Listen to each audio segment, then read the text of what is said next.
Trauma is not just an event of the past, it lives on in the body, influencing how we think, feel, and relate to the world. Its imprints can shape every aspect of life, from the ability to trust to the capacity for joy, connection, and self control. This exploration dives deep into how trauma alters the brain and nervous system, revealing why traditional talk therapy often falls short. Through compelling stories and research, it uncovers the hidden ways trauma persists and introduces transformative approaches that reconnect mind and body. It's a journey into the science of suffering and the art of healing. Chapter 1: Lessons from Vietnam Veterans. My journey into understanding trauma didn't begin in an academic setting, surrounded by scholarly texts and theoretical frameworks. It began in a deeply human way, by listening to the raw, painful stories of Vietnam veterans and witnessing the invisible wounds they carried. These men weren't just soldiers. They were sons, brothers, fathers, and friends. They had faced horrors most of us can't even fathom, and when they returned home, they were met with a society that had little understanding of the depths of their suffering. The injuries they brought back weren't always visible. They were internal, complex, and often ignored. At the time, the prevailing understanding of their psychological distress was simplistic and inadequate. Many medical professionals and the general public believed they were experiencing what was commonly labeled as nervous breakdowns or combat fatigue. The advice given was often dismissive, encouragement to pull yourself together, get over it, or simply talk about it. The belief was that verbalizing their experiences would somehow dissipate the pain, as if it were steam rising and vanishing into thin air. What I saw in these veterans, however, told a much deeper and more troubling story. Their suffering was not just mental or emotional, it was deeply embedded in their physiology. Their bodies, their brains, their very way of perceiving the world had been fundamentally altered. The war hadn't ended for them when they left the battlefield. It continued within them every single day. Imagine being young and full of hope, only to be thrust into an environment of constant terror and death. Daily, these men watched friends die, made life or death decisions in seconds, and lived in a state of perpetual fear. Their bodies adapted, staying on high alert, constantly ready to fight, flee, or freeze. This wasn't just emotional stress, it was a complete rewiring of the body and brain, a survival mode that became their default state. When they came back to the United States, far from the battlefield, they were told they were safe. But their bodies didn't believe it. A car backfiring could send them diving for cover. A light touch could provoke a violent reaction. They were haunted by nightmares so vivid it was as though they were reliving the trauma. These were not simple bad dreams or unhappy memories. They were full-blown flashbacks, immersing them once again in the terror of war. Flashbacks brought everything back: the fear, the sights, the sounds, even the smells. The body reacted as if the trauma were happening all over again: heart racing, breath quickening, muscles tensing. All of this happened even when they were physically safe, at home, surrounded by loved ones. The trauma invaded their present over and over. This relentless state of heightened alertness is called hypervigilance. It's as if the internal alarm system meant to protect them from danger was stuck on high. They constantly scanned their environment, jumping at every noise, unable to relax. Everyday moments, dinner with family, a walk in the park, became minefields of anxiety. The body couldn't differentiate between true danger and perceived threats, making peace and relaxation impossible. Alongside the fear came a numbing. Many veterans described feeling dead inside. Emotions like joy, love, and even sorrow seemed unreachable. Though they appeared to function on the outside, inside they were disconnected. This emotional shutdown is known as dissociation, a protective mechanism triggered by overwhelming pain. The mind and body decided it was too much to feel, so feelings were turned off. While this may have helped them survive the war, it left them struggling to live meaningful lives afterward, often feeling isolated and profoundly alone. Their relationships suffered. Emotional connection requires vulnerability, but how can one be vulnerable when constantly on guard or when emotions have been shut down? Trusting others, even those who deeply cared for them, became difficult. Anger, irritability, and withdrawal were common. The war had taught them that closeness could be dangerous, and that lesson remained ingrained. Through these observations, one truth became unmistakably clear. The symptoms these men displayed were not signs of weakness. They were deeply rooted survival mechanisms, hardwired into the brain and body. The reptilian brain, the most primitive part of our brain, takes over in times of extreme threat. It governs fight, flight, or freeze responses, instant, instinctive reactions meant to keep us alive. In combat, this system was life-saving. It helped dodge bullets, avoid ambushes, and survive chaos. But once back in a safe environment, the same system kept firing. The body remained in survival mode, responding to the world as if it were still a battlefield. This created a storm of internal distress, making ordinary life feel perilous. This was the revelation that reshaped everything I understood about trauma. The body keeps the score. Traumatic experiences aren't stored like neutral facts in the brain. They live on as physical sensations, emotional imprints, and involuntary responses embedded in the nervous system. The terror, rage, and helplessness remain in the body, waiting to be triggered by reminders of the past, sometimes even ones we aren't consciously aware of. Take, for instance, a veteran who survived an ambush by freezing. That reaction saved his life. But years later, he might find himself freezing in a harmless social setting, unable to engage. His body still believes it's under threat. The logical mind knows he's safe, but the body's programming overrides it, creating a split between perception and reality. This understanding was transformative, not just for me, but for the entire field of trauma treatment. It made clear that talk therapy alone often wasn't enough. If trauma lived in the body, healing had to involve the body too. We couldn't treat the mind in isolation. We needed approaches that helped calm the nervous system, reset the alarm, and gently release the physical remnants of trauma. The veteran's struggles revealed that trauma is not a character flaw or moral failing. It is a profound wound, affecting thoughts, feelings, bodily sensations, relationships, and identity. Healing isn't about erasing the past, it's about integrating it. It's about teaching the mind and body that the danger is truly over, that it is finally safe to be present, alive, and whole. Their courage and resilience laid the foundation for a new way of understanding trauma. They forced us to look beyond old models and explore deeper, more effective paths to healing. Their stories urged us to listen not just to words, but to the body's silent language. That language holds the truth of suffering and the key to recovery. Chapter 2: Revolutions in Understanding Mind and Brain. After those initial profound and often heartbreaking insights from the Vietnam veterans, those brave men who showed me that trauma wasn't just a nervous breakdown, but something deeply etched into their very being, it became undeniably clear that our traditional ways of thinking about mental suffering were simply not enough. For such a long time, centuries even, we tended to treat mental illness as if it were purely a problem of the mind. It was almost as if the mind existed in a vacuum, separate from the physical body and the intricate workings of the brain. The prevailing belief was that if someone was struggling, it was largely about their thoughts, their feelings, or perhaps a lack of willpower. The solution, therefore, was often seen as just talking about it, trying to understand thoughts, or encouraging people to simply think positively or pull themselves together. But the raw, lived experiences of trauma survivors, especially those veterans, contradicted this simple view with overwhelming force. They demonstrated, day in and day out, that something much more fundamental, more biological, and more deeply ingrained was going on beneath the surface. Their suffering wasn't just a story they told. It was a drama they reenacted in their very physiology, a constant, involuntary replay of past horrors. This realization pushed me and many others in the field to look beyond the conventional wisdom, to seek a deeper, more scientific understanding that could truly account for the profound and pervasive nature of their distress. This was the era of an incredible, groundbreaking shift in how we understood the human mind and, crucially, its physical counterpart, the brain. It wasn't just a small adjustment in our thinking. It was a genuine revolution in our scientific and clinical approach to mental health.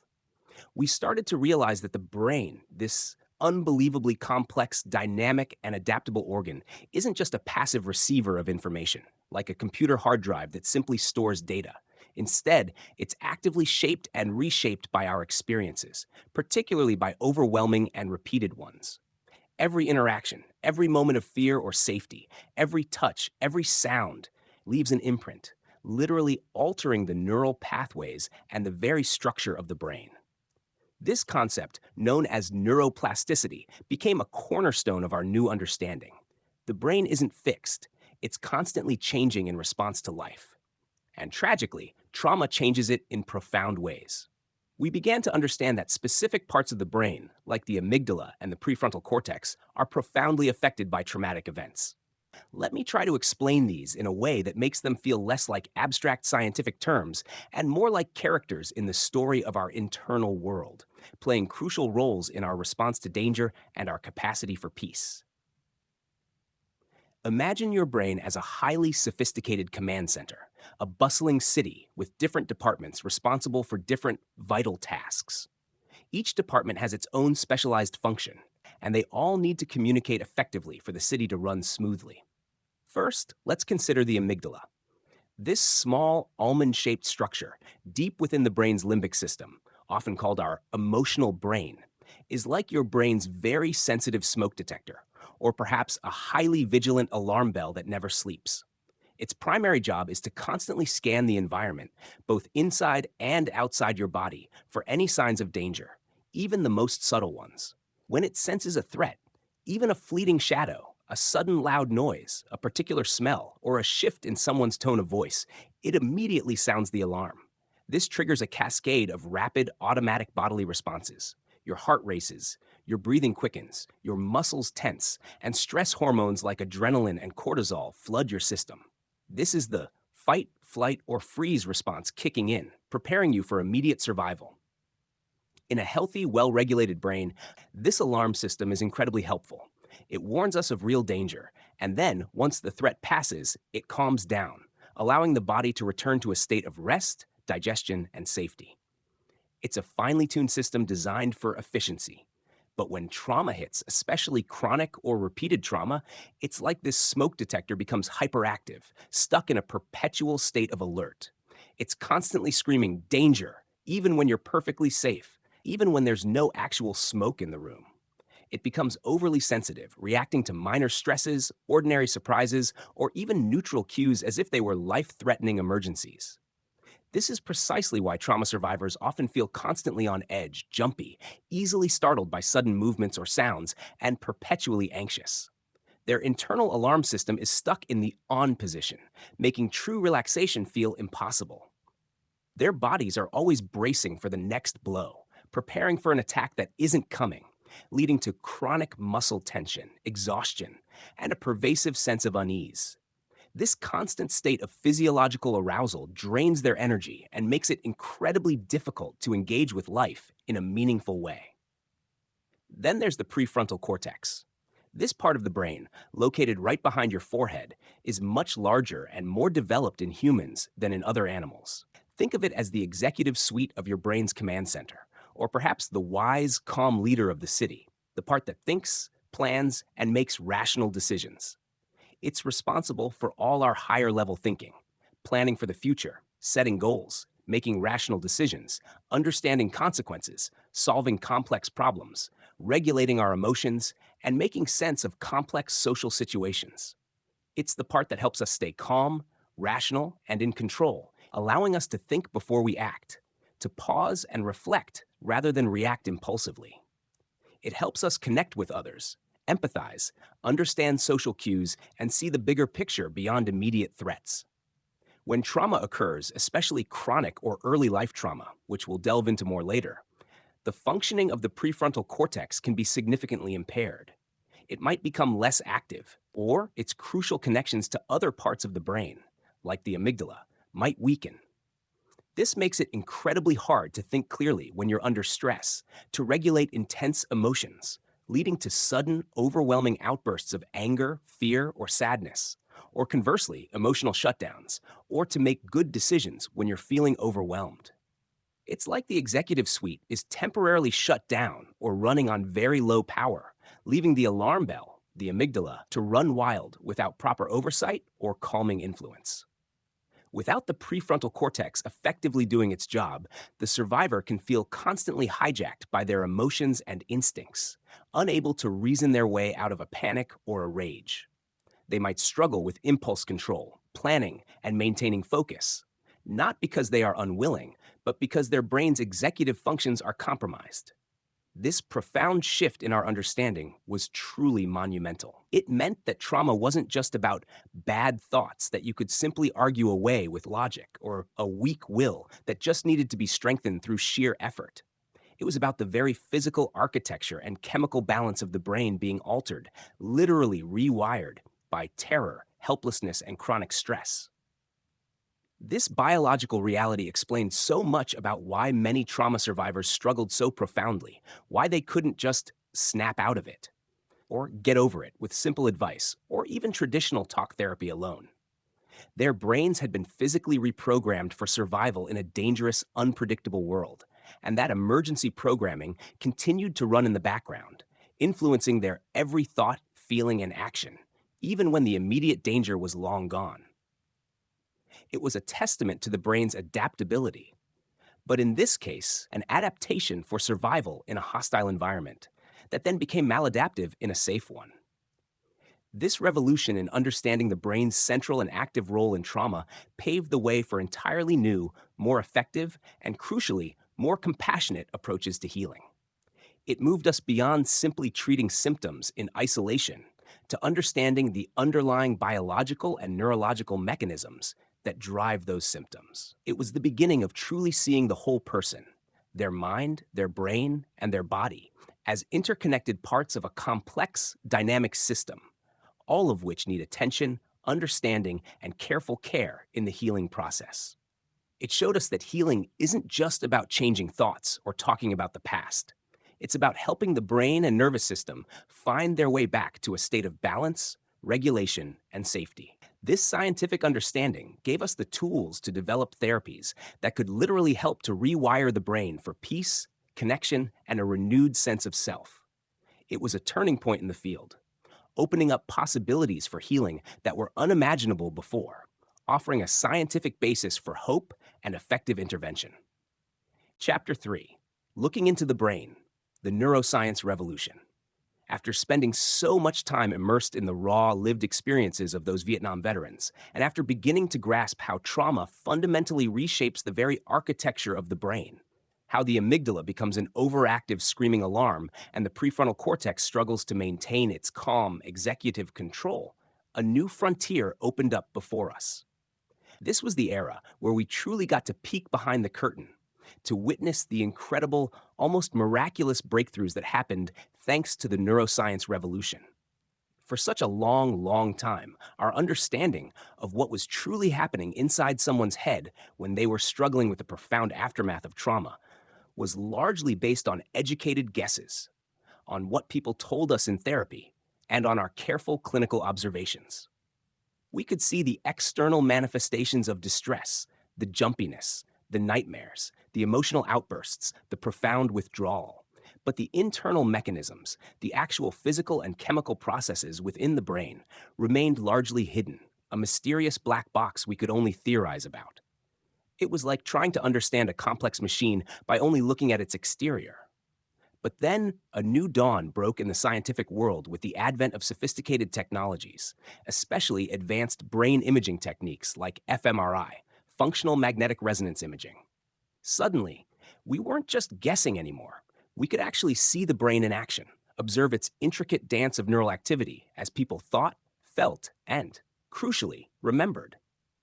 It was like finally getting a detailed, living, real-time map of a complex, previously unexplored territory, the inner landscape of a traumatized mind. This wasn't just about static images of brain structures. It was about watching the brain's activity patterns shift and light up in response to specific stimuli, seeing which areas became intensely active and which went quiet during particular experiences. It was a direct, undeniable window into the very processing, or often the lack of processing, of trauma. What we observed through these groundbreaking brain scans was truly eye-opening, and it powerfully confirmed so much of what the Vietnam veterans, through their raw, unspoken struggles and their often inexplicable symptoms, had intuitively shown me. When a trauma survivor was experiencing a flashback, that terrifying, immersive replay of past events as if they were happening right now, in vivid, overwhelming detail, or when they were triggered by something that reminded them, even subtly, of their past trauma, we could see distinct and consistent patterns of activity in their brain. These patterns were profoundly different from how a non traumatized brain would react to a stressful but non life threatening situation. It was clear that the brain of a trauma survivor was operating under a different set of rules, a different internal logic, one dictated by an ongoing state of emergency and survival.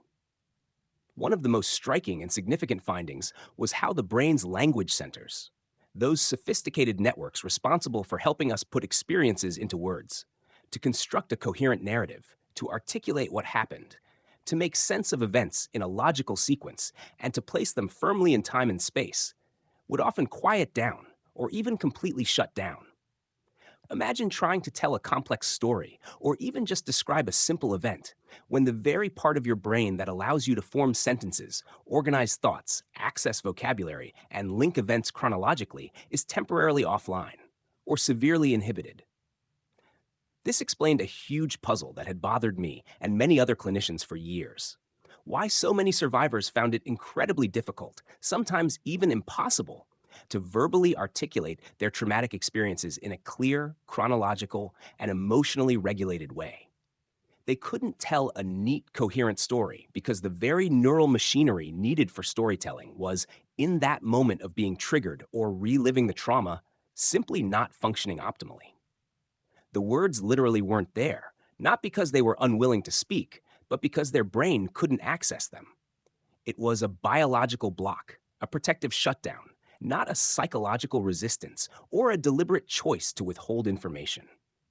This often led to survivors feeling immense frustration, profound misunderstanding from others, and even deeper isolation, as they struggled desperately to convey an experience that defied verbal description.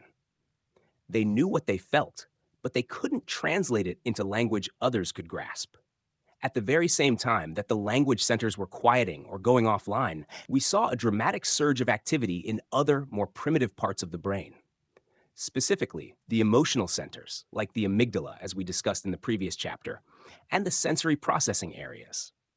This meant that the trauma wasn't being stored as a neat verbal narrative, like a detailed diary entry you could calmly read back and reflect upon, placing it firmly in the past. Instead, it was stored as raw sensation, vivid but fragmented images, intense, overwhelming emotions, and disjointed sounds. It was a jumble of overwhelming sensory data, a terrifying smell, a sudden, piercing scream, the feeling of crushing weight, the sight of a specific, horrific detail, the taste of blood, the sensation of cold or heat, the texture of something against the skin. All stored as pure, unfiltered, unorganized experience, beyond the reach of words and linear time. Imagine trying to describe a terrifying smell or a sudden, piercing scream when your ability to speak is temporarily gone, and all you have left are the raw, visceral feelings flooding your system, making you feel like you're back there. That's what it was like for many. The experience was felt, seen, heard, but not spoken or logically understood. It was a body memory, a sensory memory, an emotional memory, rather than a declarative, narrative memory. This explained why flashbacks were so immersive and real, because they were being experienced as raw sensory input, not as a mere recollection of something that happened in the past. The brain was literally re-experiencing the event, not just remembering it. This visual evidence from brain scans was a true game changer in the field of trauma. It powerfully confirmed what the veterans had been demonstrating all along through their symptoms and their struggles to articulate their experiences. That traditional talk therapy alone, while valuable and necessary for some aspects of healing and for building a coherent life story, often fell short because the deepest, most impactful parts of the trauma were literally stored in a nonverbal, sensory, and emotional part of the brain. If the experience wasn't primarily encoded in words, then words alone couldn't fully reach it to process and integrate it. It was like trying to fix a painting with a hammer, or trying to understand a symphony by reading its sheet music without ever hearing the sounds. The medium of healing needed to match the medium of the wound.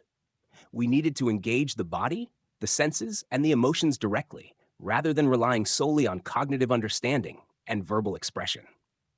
This profound realization pushed us, as therapists, researchers, and advocates, to explore entirely new ways to help people process and integrate these overwhelming experiences, ways that engage the body, the senses, the emotions, and the nonverbal aspects of the self, not just the logical, language based mind. It opened the door to a whole new era of trauma treatment, one that was finally grounded in solid scientific understanding of how the brain actually works under duress and how it stores the echoes of terror. This meant exploring therapies that might have seemed unconventional just a few decades prior, but which now had a clear neurological basis for their effectiveness. Therapies that involved movement, rhythm, touch, sensory input, and even creative expression began to gain scientific credibility because they directly addressed how the traumatized brain functioned. They offered pathways to healing that bypassed the blocked verbal centers and went straight to where the trauma was held. It showed us that to truly heal, we needed to speak the language of the body and the senses, to engage with the raw, felt experience, and not just the language of words and logic.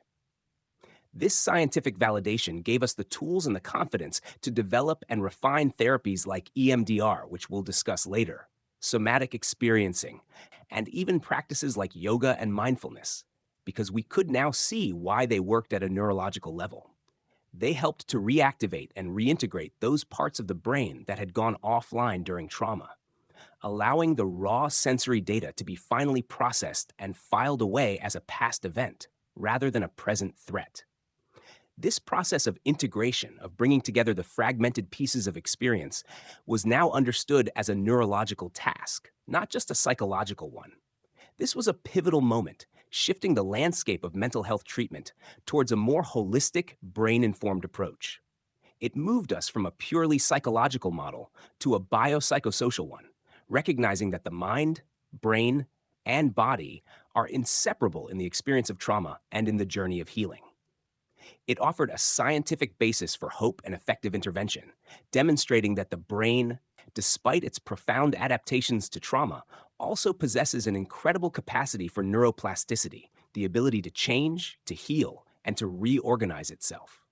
This understanding empowered us to develop more targeted and compassionate interventions, truly helping people reclaim their lives from the silent, embodied grip of trauma by addressing the very neural pathways that held them captive. It was a monumental step forward in understanding the deep physical reality of psychological pain and offered a powerful new direction for healing. Chapter 4, Running for Your Life, The Anatomy of Survival.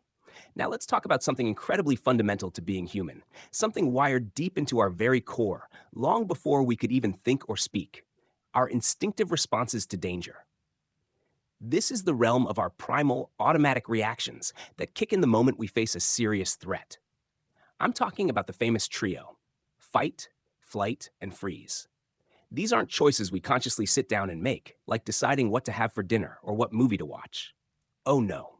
They are deeply, deeply wired into our oldest brain systems, honed over millions of years of evolution, designed with one singular, non-negotiable purpose: to keep us alive in moments of extreme peril.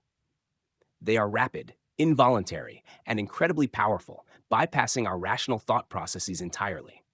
Think of it like this. Imagine you're walking in a quiet, peaceful forest, perhaps enjoying the sounds of nature, the rustle of leaves, the warmth of the sun. Suddenly, without warning, a large, snarling bear appears just a few yards in front of you, blocking your path.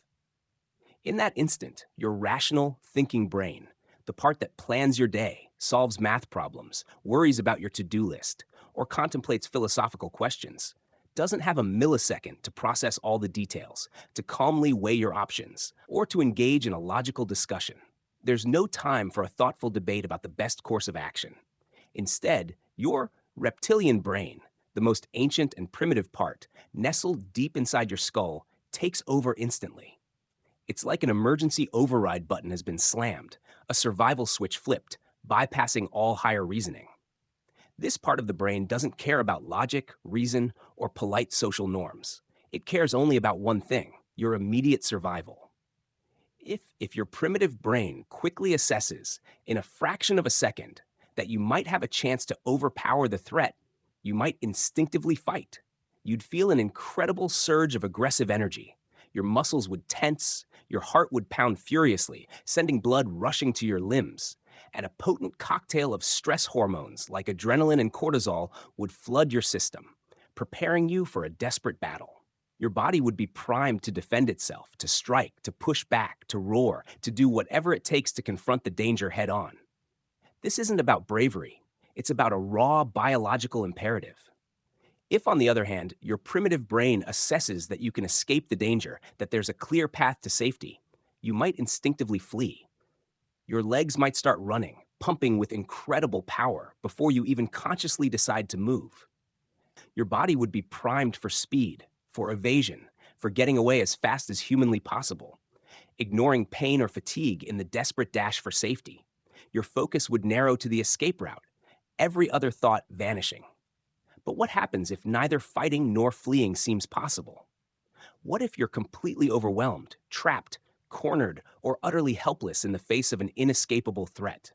Perhaps the bear is too close, or you're physically constrained, or the danger is simply too immense to confront or escape. In those terrifying moments, your body might just freeze. This isn't a conscious decision to give up or surrender. It's a powerful biological strategy, a last-ditch effort to survive when all other options are exhausted. It's like playing dead, hoping the predator will lose interest and pass you by, or perhaps not notice you at all. Physiologically, this can manifest as tonic immobility, where your muscles go limp, your heart rate might drop, and you become unresponsive, mimicking death. It can also be a way to conserve energy, preparing for a sudden burst of escape later if an opportunity arises, a coiled spring waiting for its moment. For humans, freezing often involves a profound mental escape, a way to disconnect from the unbearable pain or terror by becoming numb, detached, or even experiencing a sense of unreality, as if you're watching a movie of yourself. It's a psychological opting out, a profound dissociation when the physical body cannot escape. It's a last resort survival mechanism when all other options are blocked, a way to minimize the impact of the inevitable, to survive the unsurvivable by not fully being there. For trauma survivors, this powerful, ancient survival machinery often remains stuck in the on mode, long after the actual danger has passed. The bear is gone, the war is over, the abuse has stopped, the accident is a distant memory, but their internal alarm system is still blaring, loudly and incessantly. It's like their body is still living in that moment of terror, constantly anticipating the next threat, even when their conscious mind knows they are safe. This leads to chronic states of hyperarousal, that pervasive, exhausting feeling of being on edge, jumpy, easily startled by sudden noises or movements, with a constantly racing heart, shallow breath, and tense muscles that never truly relax. It's like their foot is perpetually on the gas pedal, burning energy and exhausting them, leaving them wired but tired, unable to truly relax or find peace. They might struggle profoundly with sleep, constantly scanning their environment even in their dreams, or find themselves irritable, anxious, and easily angered because their nervous system is always overloaded, operating at an unsustainable pitch. The world becomes a place of constant potential threat, and their body is always ready to respond, even to benign stimuli. Or, conversely, they might experience chronic dissociation, that profound sense of numbness, detachment, or feeling unreal, where the body is stuck in a freeze response. It's like the brakes are slammed on, leaving them feeling stuck, heavy, and profoundly disconnected from their emotions, their physical body, and the world around them. They might feel like they're observing their own life from a distance, or that parts of their body simply don't belong to them, or that their emotions are dulled or absent. This can manifest as a lack of emotional response, a flat affect, a feeling of being dead inside, or an inability to feel joy or sorrow, even when faced with events that should evoke strong feelings. It's a profound way the system copes with being overwhelmed, a protective shutdown, but it also prevents them from fully engaging with life, from feeling truly present, and from forming deep, authentic connections with others. They might feel like they're living behind a glass wall, observing life but unable to fully participate. Imagine living your life with your body constantly preparing for a fight, flight, or freeze, even when you're just trying to have a quiet conversation with a friend. walk down a busy street, or simply sit still and read a book. It's utterly exhausting, terrifying, and profoundly isolating. Every unexpected sound, every sudden movement, every new face, every subtle shift in light or shadow can trigger an internal cascade of alarm, pulling them back into the past, overwhelming their present moment. Their nervous system is constantly misinterpreting safety as danger because it learned to prioritize threat detection above all else during the traumatic experience. This isn't a conscious choice or a moral failing. It's a deeply ingrained, automatic biological response, a survival mechanism that has become stuck and is now working against them in a safe environment. Understanding this primal response is absolutely key to helping people heal from trauma. It's not about blaming them for their reactions or telling them to just calm down or get over it. That's like telling a car with a broken alarm system to just stop making noise. It doesn't address the underlying malfunction. Instead, it's about recognizing that their bodies are still reacting to a past threat as if it's happening right now, in the present. Their nervous system is still stuck in a survival loop, unable to differentiate between a memory of danger and actual present danger. The past is quite literally alive in their physiology. The goal in therapy then becomes helping them gently, safely, and gradually regain a sense of control over their bodies and their nervous systems. It's about teaching their brains, through new, consistent, and positive experiences, that it's finally safe to turn off the alarm, to release the chronic tension, and to move out of that constant survival mode. This involves working with the body directly, through breath work, mindful movement, sensory awareness exercises, and gentle touch to help the nervous system recalibrate. It's about creating new neural pathways that signal safety and relaxation, allowing the old, fear-based pathways to quiet down and become less dominant. It's about helping them move from being a prisoner of their own instincts, constantly reacting to invisible threats, to becoming the master of their own internal experience, allowing them to truly live in the present moment, free from the echoes of the past. It's a profound journey of reclaiming their own bodies as safe havens rather than battlegrounds, and restoring a sense of peace and agency within themselves. Chapter 5, Body-Brain Connections. After delving into the incredible scientific revelations about how trauma literally reshapes the very architecture of the brain, how the amygdala screams its alarms and the prefrontal cortex struggles valiantly to lead and make sense of things, it becomes profoundly, undeniably clear that we simply cannot talk about the mind without talking about the body. This chapter is all about a fundamental truth that seems so utterly obvious in retrospect, yet it has been profoundly overlooked, even dismissed, for far too long in traditional approaches to mental health. The mind and the body are not separate entities, floating independently in some abstract space. They are inextricably linked, constantly communicating, influencing each other in profound, intricate, and often invisible ways. You simply cannot separate one from the other. They are two sides of the same coin, a unified living system. When trauma strikes, it doesn't just affect your thoughts or your feelings in some abstract, ethereal way. It deeply, fundamentally disrupts this vital, continuous, and essential connection between your mind and your physical self, creating a schism within your very being. Imagine your body as your most intimate home, your inner landscape, the very ground upon which you stand and experience life. It's the vessel through which you experience the world, feel emotions, interpret sensations, and connect with others. It's meant to be a place of comfort, safety, and belonging. For many trauma survivors, however, this inner landscape can tragically become a source of constant alarm, a place of deep discomfort, chronic pain, or even a zone of complete numbness and emptiness, a void where sensation should be. The body, which should feel like a safe, comforting, and familiar home, a sanctuary of self, can instead become a prison of past terror, a constant reminder of helplessness, a place they instinctively want to escape from, to disconnect from, because it holds too many echoes of pain, fear, and profound vulnerability. They might feel profoundly alienated from their own skin, as if their body is a foreign entity they inhabit rather than an integral, trusted part of themselves. This feeling of being not quite in their body can be a pervasive and deeply unsettling experience, making them feel disembodied, ghostly, or perpetually off-kilter. We explore in this chapter how trauma can profoundly disconnect us from our own physical sensations. This crucial process is called interoception. It's our innate ability to sense what's going on inside our bodies.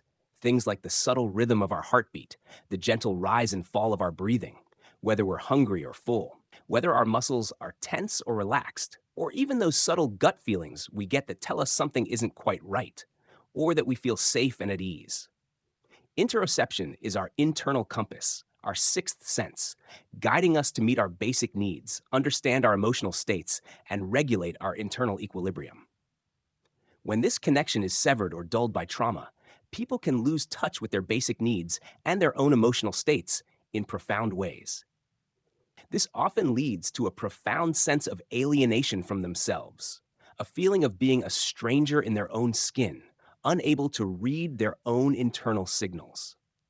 They might not notice they're hungry until they're starving and irritable, or that they're anxious until they're having a full-blown panic attack, or that they're exhausted until they collapse because those subtle internal signals aren't registering, or they're being overridden by a constant, generalized sense of alarm. This lack of interoceptive awareness can make self-care incredibly difficult, as they don't have clear internal cues to guide them, leading to a cycle of neglect and further dysregulation. We also delve into the crucial role of the vagus nerve. This isn't just any nerve. It's a major pathway, like a superhighway of communication, that connects your brain to many of your internal organs, including your heart, lungs, stomach, and intestines. It's a key player in what's called the autonomic nervous system, which controls involuntary bodily functions like heart rate, digestion, and breathing, the things we don't consciously think about. The autonomic nervous system has two main branches: the sympathetic nervous system, our gas pedal, responsible for fight or flight, and the parasympathetic nervous system, our brake pedal, responsible for rest and digest. The vagus nerve is the primary component of the parasympathetic nervous system. It plays an incredibly important role in regulating our emotions, our digestion, our heart rate, and our overall sense of calm or arousal. It's like the body's main brake pedal, helping to slow things down, bring us back to a state of rest and digest, and foster social connection. Trauma can profoundly throw the vagus nerve's functioning out of whack, leaving it either stuck in a state of chronic activation, where the gas pedal is constantly pressed, leading to constant anxiety, rapid heart rate, digestive issues like IBS, shallow breathing, and hypervigilance, or in a state of chronic shutdown, where the brake pedal is pressed too hard, leading to numbness, fatigue, dissociation, and a pervasive sense of disconnection and apathy. This dysregulation contributes significantly to chronic anxiety, irritable bowel syndrome, difficulty with emotional regulation, making it hard to calm down once you're upset or to fully feel and express joy, and a pervasive sense of physical unease. The body is literally stuck in a loop of past danger, unable to find its way back to equilibrium, constantly replaying the physical sensations of threat. The implications of this profound body-brain connection are enormous for understanding trauma and for charting a path to healing. If the body is constantly signaling danger, even when the conscious mind knows it's safe, then the mind will struggle profoundly to find peace, to feel secure, or to engage with the present moment. If the vagus nerve isn't properly regulating the system, then emotional stability will be elusive, and the capacity for genuine connection with others will be severely hampered.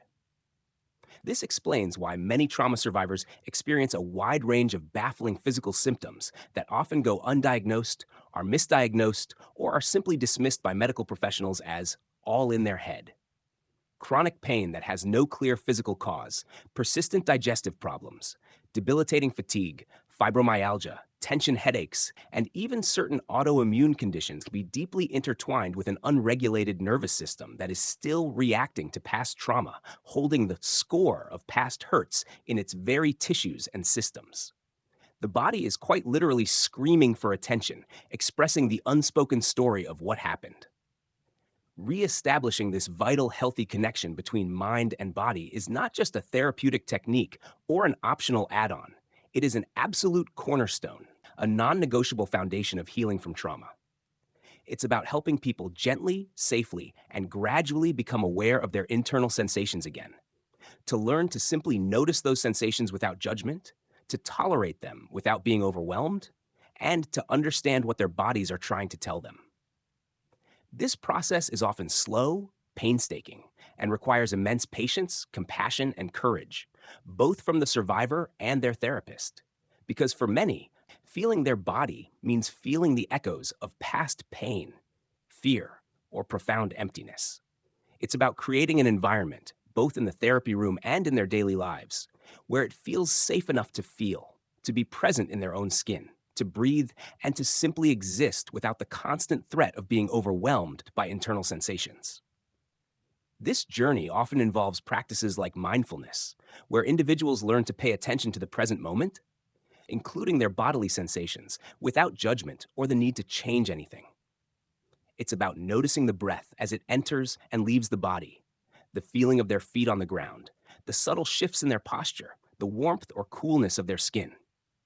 These simple acts of awareness can be profoundly grounding.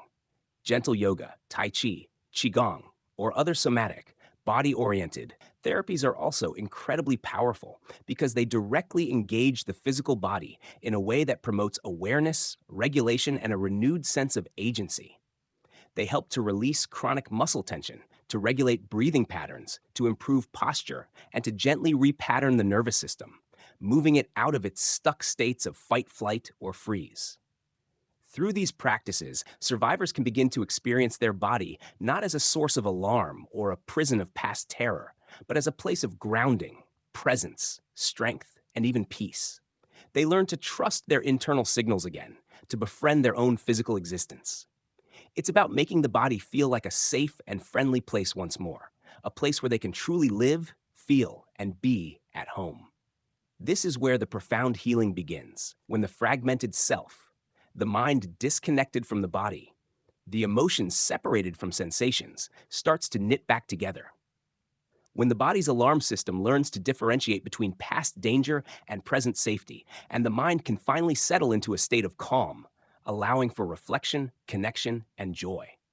It's a journey of re-embodiment, allowing the survivor to reclaim their physical self as a source of strength, comfort, and authentic expression, and to feel fully alive and present in their own lives. This deep internal reconciliation between mind and body is not just about symptom reduction. It's about restoring wholeness, vitality, and a fundamental sense of well-being that trauma had stolen, allowing them to truly inhabit their lives again. Chapter 6. Losing your body, losing yourself. There's a profound and often bewildering phenomenon that emerges when the human system is overwhelmed by trauma: dissociation. This is a central theme in understanding how the body copes when it's faced with something utterly unbearable, something that simply cannot be processed or escaped in the moment. Imagine, if you will, a situation where your physical self, your very embodiment, instead of being a safe and familiar home, becomes a constant, terrifying reminder of past terror, a place of deep discomfort, overwhelming sensations, or unbearable pain. In such circumstances, it's a natural, albeit desperate and often unconscious response for many trauma survivors to instinctively learn to disconnect from it, to mentally check out from their physical sensations and emotional experiences. It's a survival strategy born out of dire necessity, a desperate attempt to endure the unendurable, to survive what feels unsurvivable. Dissociation is much more than just feeling numb, though numbness is certainly a significant part of its complex landscape. It's a profound sense of unreality, a detachment from one's own body, emotions, thoughts, or even the unsettling feeling of being outside oneself, observing life as if it's happening to someone else, like watching a movie of your own existence from a distant, safe vantage point. It's a fundamental shift in perception and consciousness, a way the mind creates a crucial, albeit often problematic in the long run, distance from an unbearable reality. This can manifest in a myriad of ways that are deeply unsettling to the person experiencing them. A pervasive feeling of being not quite here, as if you're floating or not fully grounded. A sense that things around you aren't real, that the world is somehow distorted or dreamlike, what we call derealization. Or the deeply unsettling sensation that you yourself aren't real, that your body or mind isn't truly yours, or that you're a stranger to yourself, depersonalization. It can feel like a thick fog has descended, blurring the edges of experience, making the world seem muted, distant, and indistinct, or like a glass wall has been erected between you and the world, allowing you to see and hear but not fully feel, participate, or truly connect. This constant feeling of being separated from reality or from oneself can be incredibly disorienting and frightening. Think of dissociation as an emergency exit button for the mind, a psychological escape hatch that opens automatically and involuntarily when the pressure becomes too immense, when the threat is too overwhelming to fight or flee, and when there is no perceived way out. During an overwhelming traumatic event, something so terrifying, so painful, so humiliating, or so utterly helpless that it feels unbearable and inescapable, dissociation can be an incredibly protective mechanism. It allows a person to mentally check out from an unbearable situation, to escape the pain and terror when physical escape isn't possible. For instance, a child enduring severe, prolonged abuse might mentally float above their body, seeing the horrific scene from a distance, as if it's happening to someone else on a screen. Or they might feel nothing at all, or very little, as if their nervous system has simply gone offline, temporarily shutting down the capacity for pain and fear to protect itself from total overload. This profound detachment allows them to survive the experience without being completely destroyed by it, to endure the unsurvivable in the moment, preserving a core part of themselves from the full impact of the horror.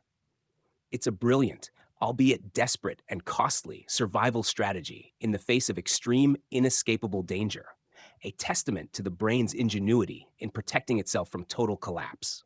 However, and this is a crucial point that cannot be overstated, while dissociation can be an absolute lifesaver during the trauma itself, allowing survival, it becomes a major impediment to healing and living a full, engaged life afterward. The very mechanism that saved them in the past now keeps them trapped, locked in a state of partial absence, perpetually replaying a survival strategy in a world where it's no longer needed. If someone is chronically disconnected from their body, they simply cannot fully feel their emotions in a healthy, integrated way. These emotions might burst out unpredictably and intensely, overwhelming them, or they might remain stubbornly absent, leaving the person feeling flat, empty, and unable to experience the richness of life. They can't process physical sensations effectively, leading to a diminished sense of self, an inability to respond appropriately to their body's signals, like hunger, thirst, fatigue, or pain, and a profound difficulty in experiencing pleasure, comfort, or joy. And crucially, they can't fully engage with the present moment because a part of them is always elsewhere, always detached, always observing, rather than participating. It's like trying to navigate the world with a permanent thick filter between you and reality, or trying to drive a car while constantly looking in the rearview mirror, perpetually distracted by what's behind you. Or even worse, having your hands perpetually off the wheel, feeling like a passenger in your own life, with no control over your direction. This constant state of partial absence makes it incredibly difficult to truly connect with others, to form lasting, coherent memories of their daily lives, or to feel a genuine sense of agency and purpose. People who dissociate frequently might struggle with significant memory gaps, feeling like large chunks of time have passed without their awareness, or that they've done things they can't recall. This is not about simple forgetfulness or a poor memory. It's about the conscious mind not having access to experiences that were processed in a dissociated state, as if those moments were lived by a different part of themselves or stored in a separate compartment of the brain. They might feel unreal or question their own existence, constantly grappling with a fragmented, unstable sense of identity, a feeling of being a collection of disconnected parts rather than a whole person. This constant detachment creates a profound sense of isolation, even when surrounded by loved ones, because the deepest part of them feels walled off, inaccessible to themselves and to others. The world can seem blurry, dreamlike, or distant, and their own identity can feel fragmented, unclear, or unstable, leading to a deep sense of confusion about who they truly are, a feeling of being a collection of disconnected parts rather than a whole, integrated person.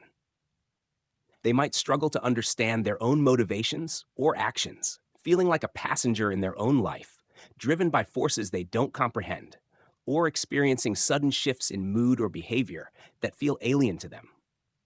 The consequences of chronic dissociation are far reaching and deeply impactful across all areas of life, creating a complex web of challenges. It impacts a person's ability to maintain stable, intimate relationships, as genuine connection requires presence, vulnerability, and emotional reciprocity, all of which dissociation inhibits. Trust becomes a monumental hurdle, as the ability to be fully present and authentic with another person is compromised. It can lead to significant difficulties in work or school, as sustained focus, consistent engagement, and the ability to learn from experience and adapt to new situations become challenging when one is perpetually checked out.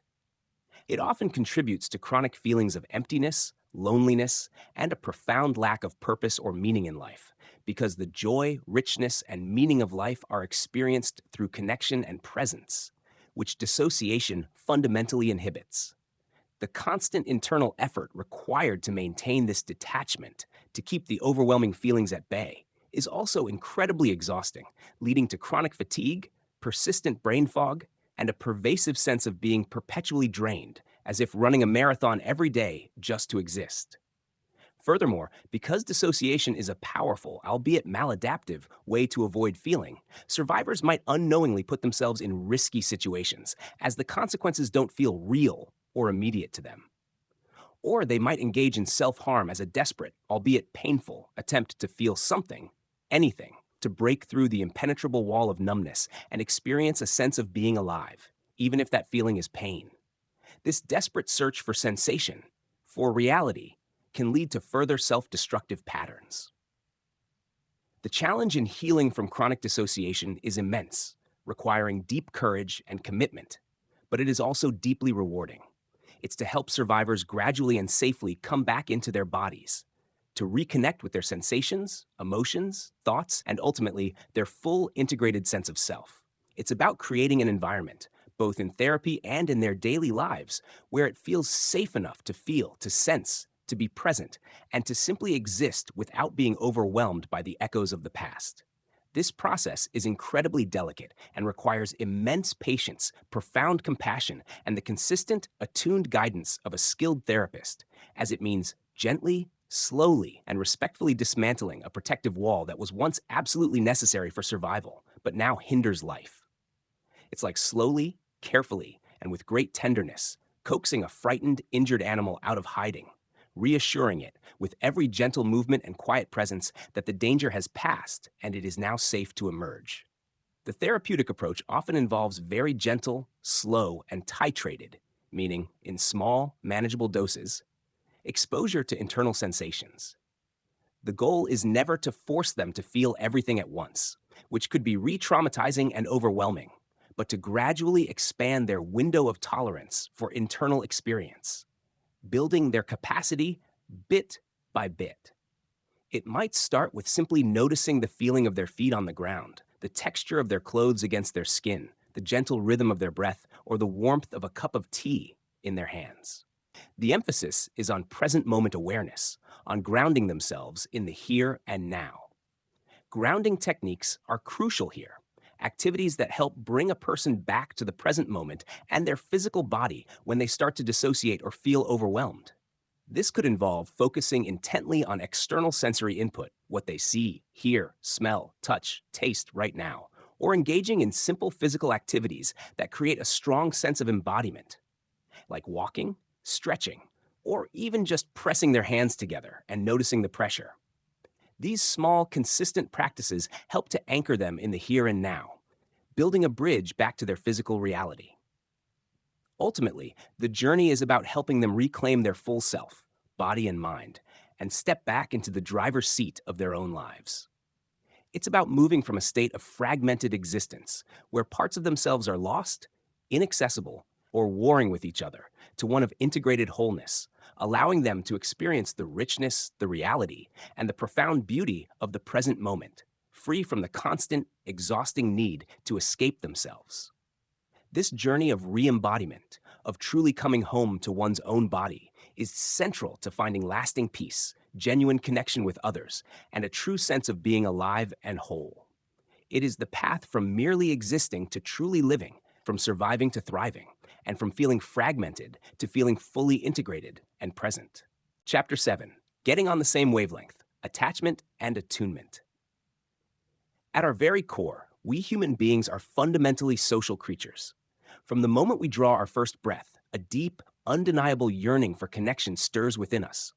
We are wired for belonging, for mutual support, and for the profound comfort that comes from being truly seen and understood by another.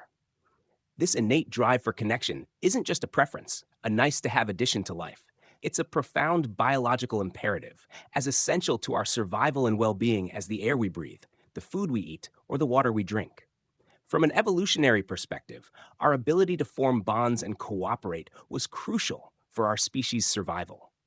This deep, inherent need for connection and the devastating impact when it's unmet is why a crucial piece of the human puzzle and a cornerstone of healing from the deepest wounds lies in understanding the absolute critical role of secure attachment and attunement in our early lives. These aren't just warm, fuzzy concepts or abstract psychological theories discussed in textbooks. They are the fundamental building blocks upon which our entire sense of safety in the world, our ability to regulate our emotions, and our capacity for forming healthy, lasting, and fulfilling relationships are built. They lay the very foundation for how we perceive ourselves, how we interact with others, and how we navigate the complexities of life throughout our entire lifespan. Imagine a tiny, helpless baby, utterly dependent on its caregivers for every single need. Now, picture that baby with a loving, responsive parent or caregiver. When the baby cries, a universal primal signal of distress or need, a desperate call for help, the parent doesn't ignore it, become frustrated, or walk away, leaving the child to suffer alone. Instead, they instinctively respond. They lean in, listen intently to the baby's unique cries, and try to figure out what the baby needs. Is it hungry, tired, cold, scared, wet, overwhelmed? They instinctively soothe, comfort, hold the baby close, make gentle, reassuring eye contact, and coo or sing soft lullabies, adjusting their voice tone and facial expressions. This intricate, wordless dance of understanding and responding, this back and forth emotional communication, is what we call attunement. It's about getting on the same wavelength with another person, sensing and accurately responding to their emotional state, their internal world, in a way that makes them feel truly seen, heard, and understood at a profound nonverbal level. When a parent consistently mirrors a baby's joy with a shared smile or gently soothes its distress with a calming presence, they are teaching that baby at a profound neurological level how to understand and eventually manage its own emotions. They are essentially providing a living, breathing blueprint for emotional regulation, demonstrating that intense feelings can be tolerated and will pass, and that they are not alone in their experience. This isn't just about comfort. It's about building neural pathways for self-soothing, empathy, and emotional balance, laying the groundwork for emotional intelligence. Over time, this consistent, predictable, and responsive care builds a secure attachment. The child learns, deep in their bones, in the very wiring of their brain and nervous system, that the world is a generally safe and predictable place, that their needs will be met, that they can rely on others for comfort and protection when they are distressed, and that they are inherently worthy of love, care, and attention. This early experience literally shapes the developing brain, particularly areas involved in social bonding, emotional regulation, like the prefrontal cortex and limbic system, and stress response. It teaches the child how to calm down when stressed, how to feel safe in the presence of others, how to explore the world with confidence and curiosity, knowing there's a safe base to return to, and how to connect in a healthy, reciprocal way. They develop a fundamental sense of self-worth and an internal working model of relationships as reliable and supportive. This secure foundation builds immense resilience in the face of future challenges, fosters a healthy sense of self-esteem, encourages independent exploration, and instills a fundamental trust in both themselves and others. It's the bedrock of emotional health, influencing everything from academic performance to career success and marital stability. But what happens when attachment and attunement are disrupted? Especially when trauma, such as chronic neglect, abandonment, or abuse, occurs in childhood, these vital foundations are shattered, leaving deep and lasting scars that affect a person's entire life trajectory. The child's brain, instead of learning how to self regulate effectively, learns that it cannot rely on others for comfort or safety. They never had a consistent, safe presence to help them co regulate their emotions, and thus they struggle immensely to internalize that ability themselves. Their nervous system remains on high alert, constantly scanning for danger, even in relationships that should be safe, because their early experiences taught them, implicitly and explicitly, that connection itself can be dangerous, unpredictable, unreliable, or a source of profound pain. They might struggle profoundly to understand their own emotions, experiencing them as overwhelming and chaotic, or to accurately read the emotions of others, leading to frequent misunderstandings and social isolation, because they never learned that getting on the same wavelength was possible, safe, or even existed as a concept. This creates a deep internal chaos, a profound sense of relational insecurity, and a pervasive feeling of being alone, even when surrounded by people. The consequences can manifest as chronic anxiety, depression, difficulty forming lasting friendships, struggles with intimacy, and a pervasive sense of shame or worthlessness. For trauma survivors, particularly those with developmental trauma, where early attachment was severely compromised, developing safe, attuned relationships in adulthood becomes an incredibly powerful, indeed often the most powerful, corrective experience. It's like going back and giving the brain and nervous system the experiences they desperately missed out on during those crucial developmental windows, literally rewiring old, maladaptive patterns that were laid down in fear and isolation. In therapy, this often means the therapist becomes that safe, attuned, and consistent presence.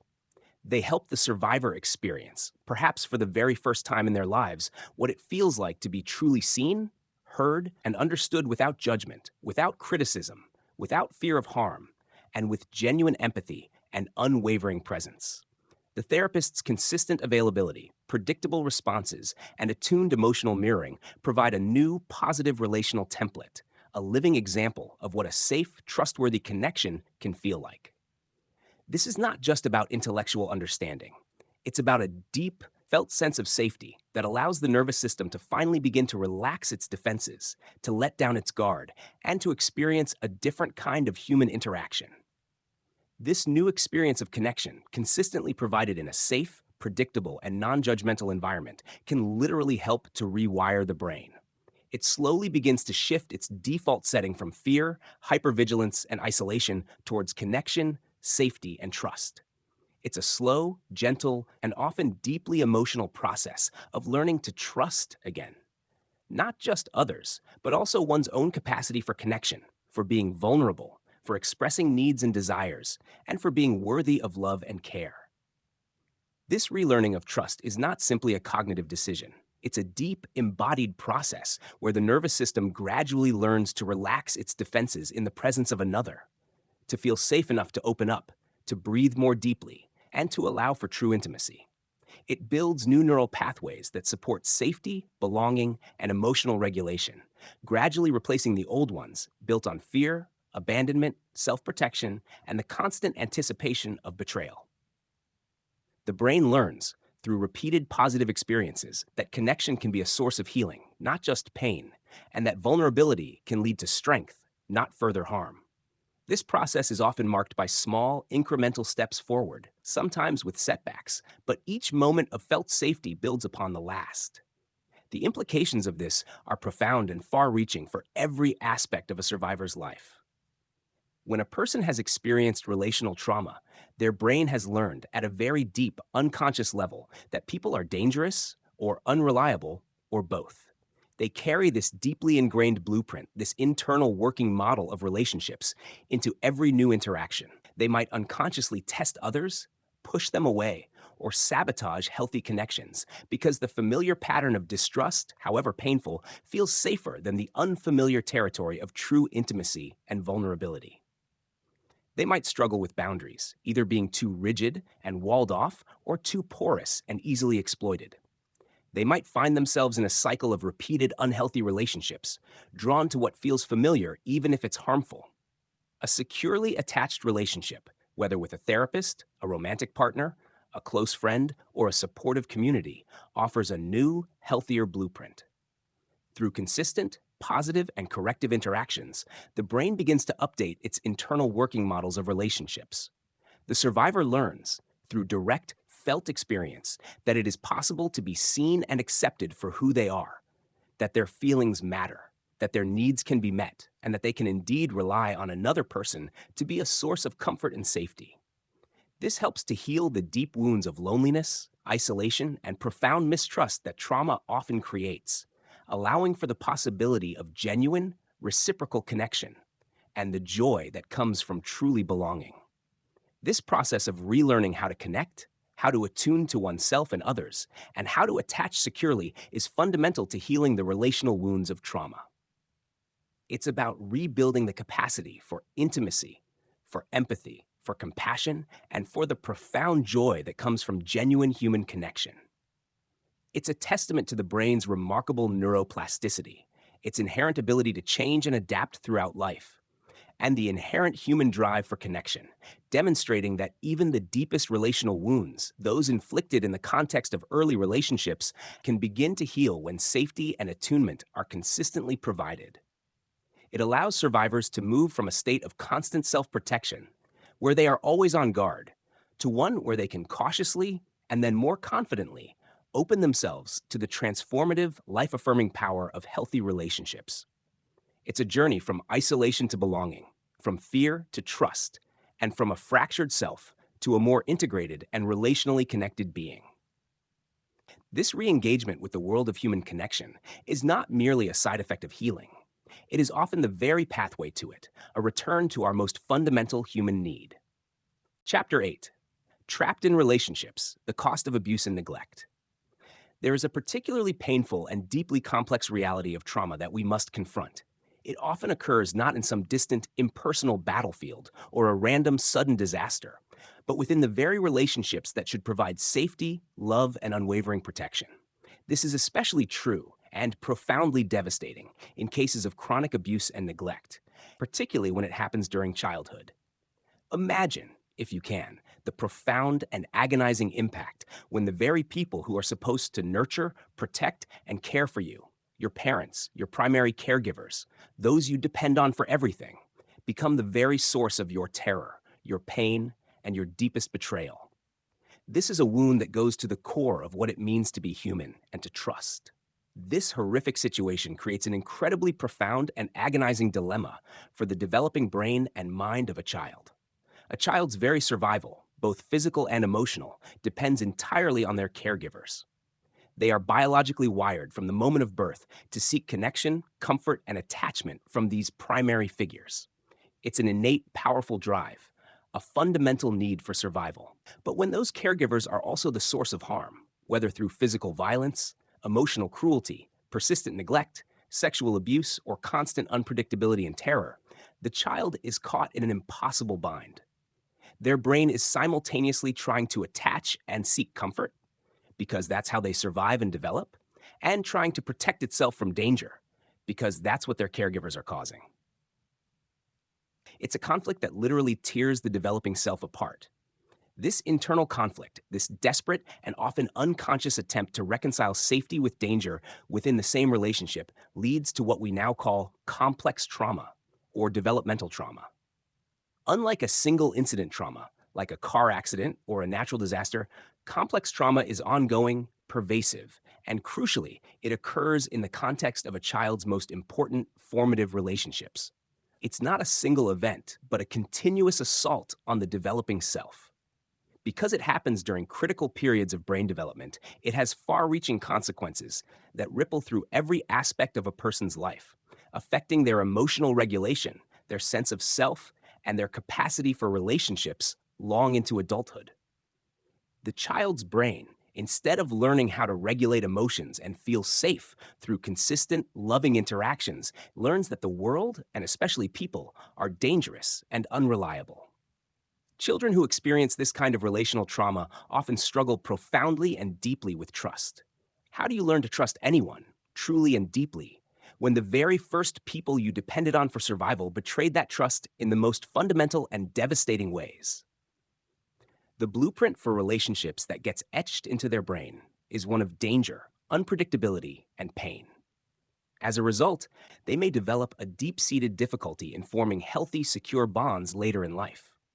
They might find themselves unconsciously drawn to dysfunctional patterns, repeating the very dynamics that harmed them in childhood, because those patterns, however painful, feel familiar and therefore, paradoxically, safe in their familiarity. Or conversely, they might push away anyone who tries to get close, fearing intimacy and vulnerability, because their past has taught them that connection inevitably leads to pain, control, or abandonment. They might struggle to differentiate between genuine care and manipulation, constantly on guard. The cost of this relational trauma is immense and multifaceted, creating a complex web of challenges that can feel overwhelming. It impacts a person's ability to regulate their emotions, leading to intense mood swings, explosive outbursts of anger, profound sadness, or chronic emotional numbness. They might struggle with impulse control, acting out in ways that seem self destructive. It distorts their understanding of themselves, often leading to deep feelings of shame, worthlessness, self blame, and a fractured, incoherent sense of identity. They might feel fundamentally bad or broken, believing they are somehow responsible for the abuse they endured. It impairs their ability to navigate the social world, making friendships, romantic relationships, and even professional interactions incredibly challenging. They might struggle with boundaries, either being too rigid and walled off, pushing everyone away, or too porous and easily exploited, unable to say no or protect themselves. They might constantly feel misunderstood, isolated, and profoundly alone, even when surrounded by people, because the depth of their relational wounds makes true connection feel impossible. Beyond the emotional and relational struggles, there are often significant cognitive and even physical consequences. Chronic stress from relational trauma can impair cognitive functions like attention, memory, and executive functioning, making learning and problem solving difficult. The body, constantly in a state of alarm, can develop chronic pain, digestive issues, autoimmune disorders, and other stress related physical ailments. The constant vigilance and internal chaos are exhausting, leading to chronic fatigue and a pervasive sense of depletion. Healing from this kind of trauma involves a journey that is both profound and incredibly delicate. It's not just about processing the traumatic events themselves as if they were isolated incidents. Crucially, it's about learning to distinguish between past dangers and present safety within relationships. It's about slowly, carefully, and patiently building new, healthy relational templates. This often begins in the therapeutic relationship itself, where a safe and consistent therapeutic bond can provide a powerful corrective experience. The therapist, through their unwavering presence, empathy, and reliability, offers a new blueprint for what a safe relationship can feel like. They help the survivor learn, through direct, felt experience, that not all relationships are dangerous, that trust can be rebuilt, and that genuine care exists. It's about breaking free from the invisible chains of past relationships and learning to build connections based on genuine safety, mutual respect, authentic care, and reciprocal vulnerability. This process requires immense courage from the survivor, as it means risking vulnerability in a new way. It involves developing a new narrative about oneself and about relationships, moving from a story of constant threat and betrayal to one of potential connection and healing. It's a long, dedicated journey in therapy, often involving practices that help regulate the nervous system, build self-compassion, and gradually increase the capacity for safe connection. It's about slowly, carefully, and compassionately dismantling the walls built for survival, allowing the possibility of a life where intimacy is a source of strength and joy, not fear. It's about reclaiming the fundamental human right to feel safe and connected in the world. Chapter 9. What's love got to do with it? Love, intimacy, and sexuality are deeply human experiences, fundamental to our well-being, our profound sense of connection, and our very capacity for joy and fulfillment. They are the intricate threads that weave us into the rich, complex fabric of humanity, allowing us to feel truly seen, deeply valued, and vibrantly alive. These are the spaces where we are meant to find solace, comfort, and a sense of belonging. Yet, for many individuals who have experienced the profound, often shattering impact of trauma, These very areas of life, which should naturally be sources of comfort, growth, and fulfillment, become profoundly challenging, often fraught with immense difficulty, paralyzing fear, and persistent pain. This is a reality that, tragically, often goes unacknowledged, hidden beneath layers of deep shame, misunderstanding, and a pervasive sense of isolation. This section delves into how past hurts, particularly those inflicted in the context of relationships, where trust was supposed to be built but was instead brutally shattered, can manifest in our most intimate connections, creating significant, often heartbreaking, and seemingly insurmountable obstacles to genuine closeness and authentic connection. The echoes of past betrayals can reverberate through every attempt at intimacy, making the very act of opening up feel like stepping into a minefield. When someone has experienced trauma, especially what we call relational trauma, that is, trauma that occurred repeatedly or profoundly within important relationships, where trust was shattered by those who should have been sources of safety, care, and unwavering protection, their fundamental capacity for trust and vulnerability can be severely compromised, if not seemingly destroyed. Think about it deeply. How do you open your heart fully, completely, and without reservation to another person? How do you allow yourself to be truly seen, intimately known, and unconditionally loved when your past has taught you, in the most brutal, visceral, and unforgettable ways, that opening up leads inevitably to pain, betrayal, exploitation, abandonment, or even further harm? This deep-seated, often unconscious fear of intimacy, this profound apprehension of vulnerability, can lead to immense and pervasive difficulties in forming and maintaining close relationships, both emotional and physical. Survivors might struggle profoundly with feeling safe enough to be truly vulnerable, to share their deepest feelings, their most hidden fears, their most tender desires, or their raw, authentic selves. They might find it incredibly hard to experience physical touch as comforting, pleasurable, or safe, instead perceiving it as potentially threatening, overwhelming, invasive, or even a precursor to harm, triggering a cascade of internal alarms. The body, having learned to brace for impact, to defend itself, struggles desperately to relax into the gentle embrace of another, holding itself rigid, ready to flee or fight, even when no conscious threat is present. This internal conflict creates a constant tension in intimate settings. Beyond the initial fear of opening up, we also see how survivors may struggle significantly with establishing and maintaining healthy boundaries in relationships. As a survival mechanism, meticulously developed in response to past violations where their personal space, emotional needs, or physical integrity were repeatedly disregarded, they might have learned to either be overly compliant, to avoid conflict, further harm, or the devastating pain of abandonment, or conversely, overly defensive and walled off, to rigidly protect themselves from perceived threats, keeping everyone at arm's length, preventing anyone from getting too close. This makes it incredibly hard to find a healthy, flexible middle ground where they can assert their own needs, communicate their limits and desires clearly, and protect their emotional and physical space while also connecting authentically and reciprocally with others. They might struggle immensely to say no without feeling immense guilt, paralyzing fear of rejection, or the terrifying anticipation of retaliation. Or, conversely, they might push people away abruptly and harshly before anyone can get too close, sabotaging potential healthy connections out of an unconscious need to control proximity and prevent perceived future pain. This constant internal negotiation around boundaries creates a perpetual state of unease, confusion, and often conflict in relationships, leaving both partners feeling frustrated and misunderstood.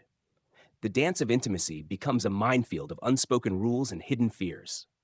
Furthermore, and this is a particularly tragic aspect of trauma's legacy, survivors might find themselves unconsciously drawn to dysfunctional relationship patterns that, however painful, feel profoundly familiar and therefore, paradoxically, safe in their familiarity. It's a cruel irony.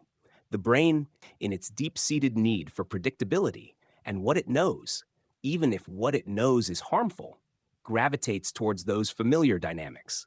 They might repeatedly choose partners who are abusive, neglectful, emotionally unavailable, or controlling, reenacting the very dynamics that wounded them in childhood.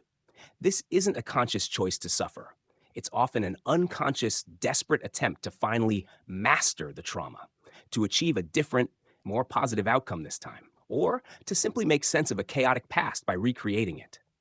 Or, conversely, they might push away healthy, loving, and genuinely caring partners because the unfamiliar safety, consistency, and genuine care feel too strange, too vulnerable, or even deeply threatening to a nervous system that has been wired for danger, chaos, and unpredictability. A truly peaceful, reciprocal, and stable relationship can feel profoundly unsettling because it deviates so sharply from their internal blueprint of what relationships are supposed to be, activating a deep, unconscious fear of the unknown safety. The impact of trauma on intimacy and sexuality can be wide ranging, deeply personal, and often profoundly distressing.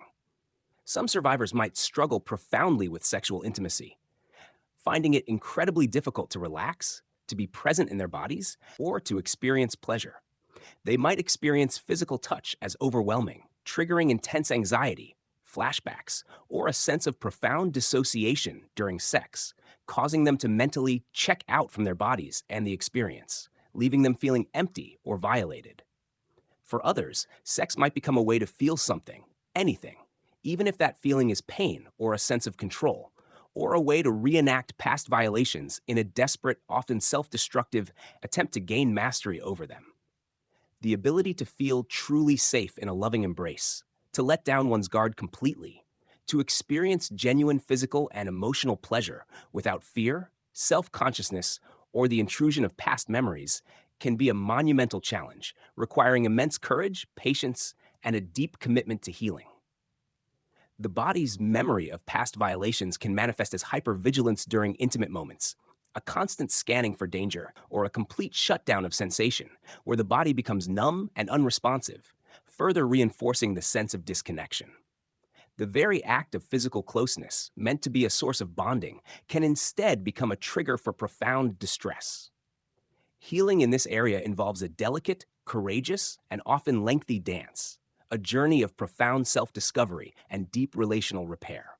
It's about learning to recognize the specific, often subtle, ways past trauma continues to influence present relationships and intimate connections. It means understanding one's own unique triggers. What makes you pull away, shut down, react defensively, or feel overwhelmed in intimate settings, both emotionally and physically.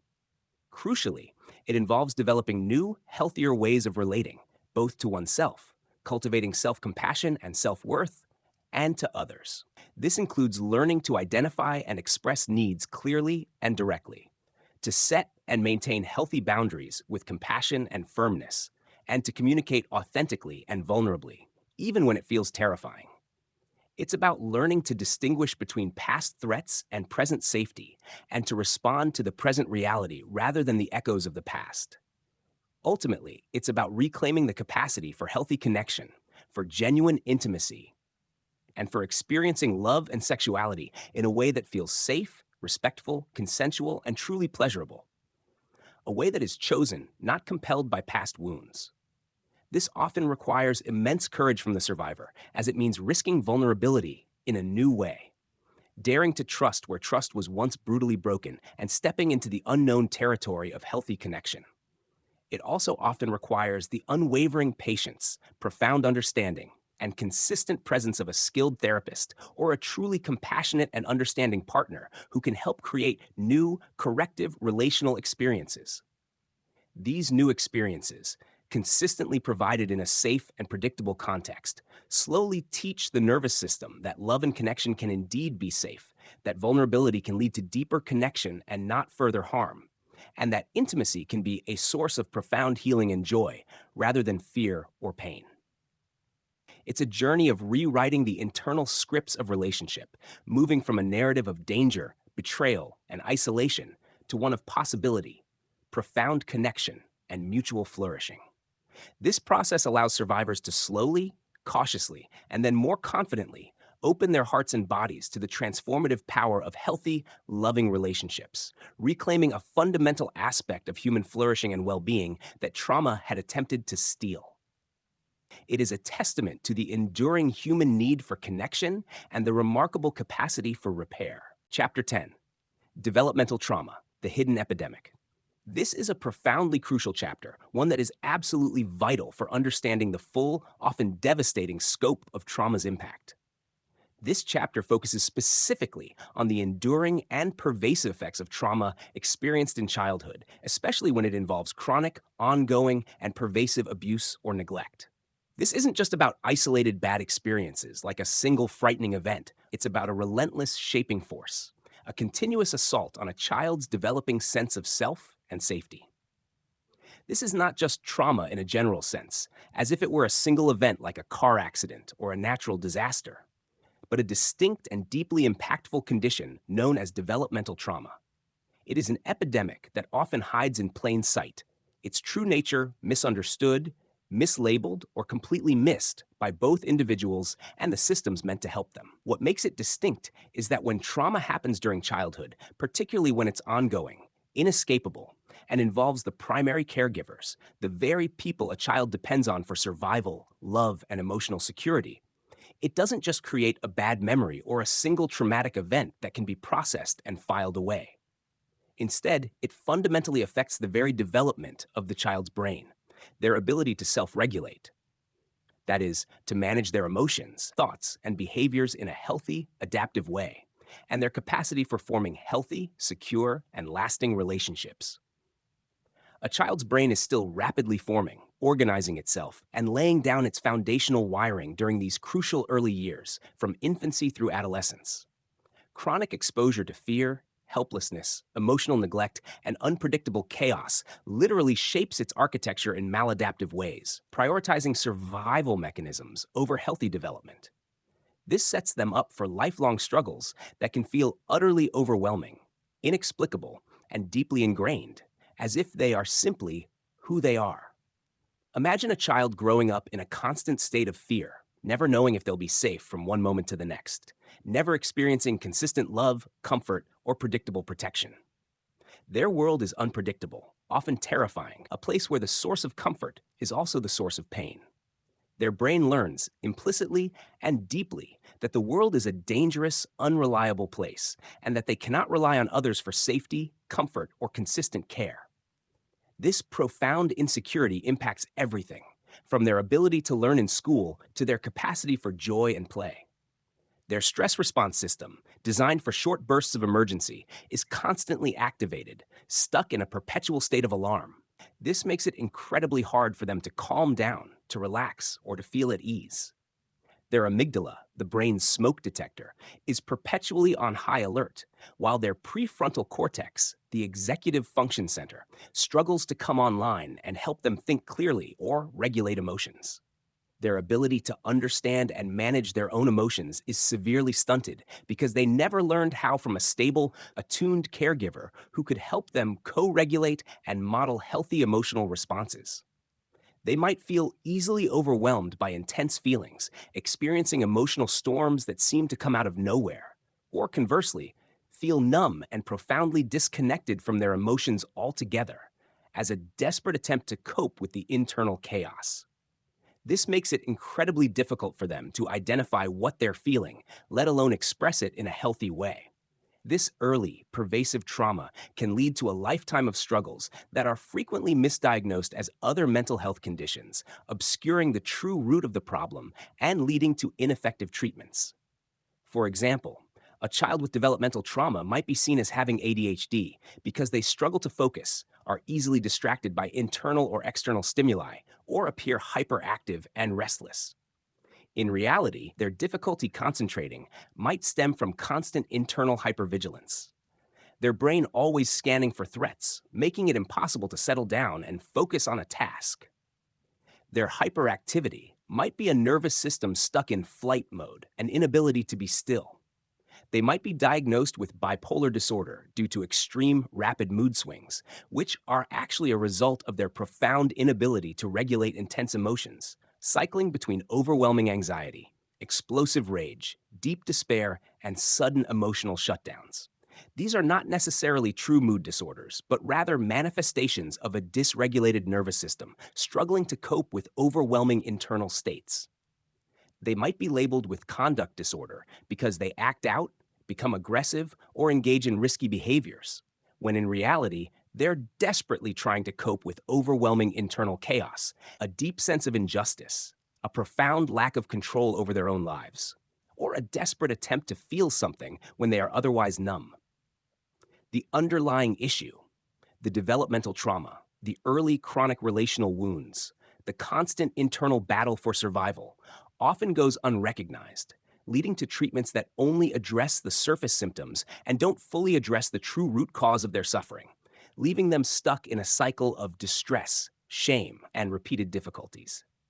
Developmental trauma is, in many ways, a hidden epidemic in society, its silent suffering impacting millions. It impacts a person's core sense of self, their fundamental identity, making them feel inherently flawed, bad, or unworthy of love and happiness. It impacts their ability to trust others, to form secure attachments, to feel safe in their own skin, and to navigate the social world effectively.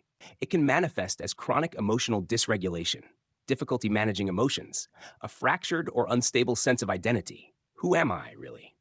Persistent feelings of shame, guilt, and worthlessness that permeate their entire being, and a pervasive tendency to repeat harmful patterns in relationships or in life choices, often unconsciously recreating the very dynamics that wounded them, as if compelled by an unseen force. These individuals often feel fundamentally flawed, different from others, or broken beyond repair, carrying a deep, pervasive sense of shame that keeps them isolated and prevents them from seeking the help they desperately need. They may struggle with self-care, self-compassion, and even a basic understanding of their own needs and desires, having learned to suppress them for survival. The consequences extend far beyond the purely psychological realm, deeply affecting the physical body. The chronic activation of the stress response system in childhood, the constant flood of stress hormones, can have profound physical effects, impacting the very development and functioning of the brain and body's systems.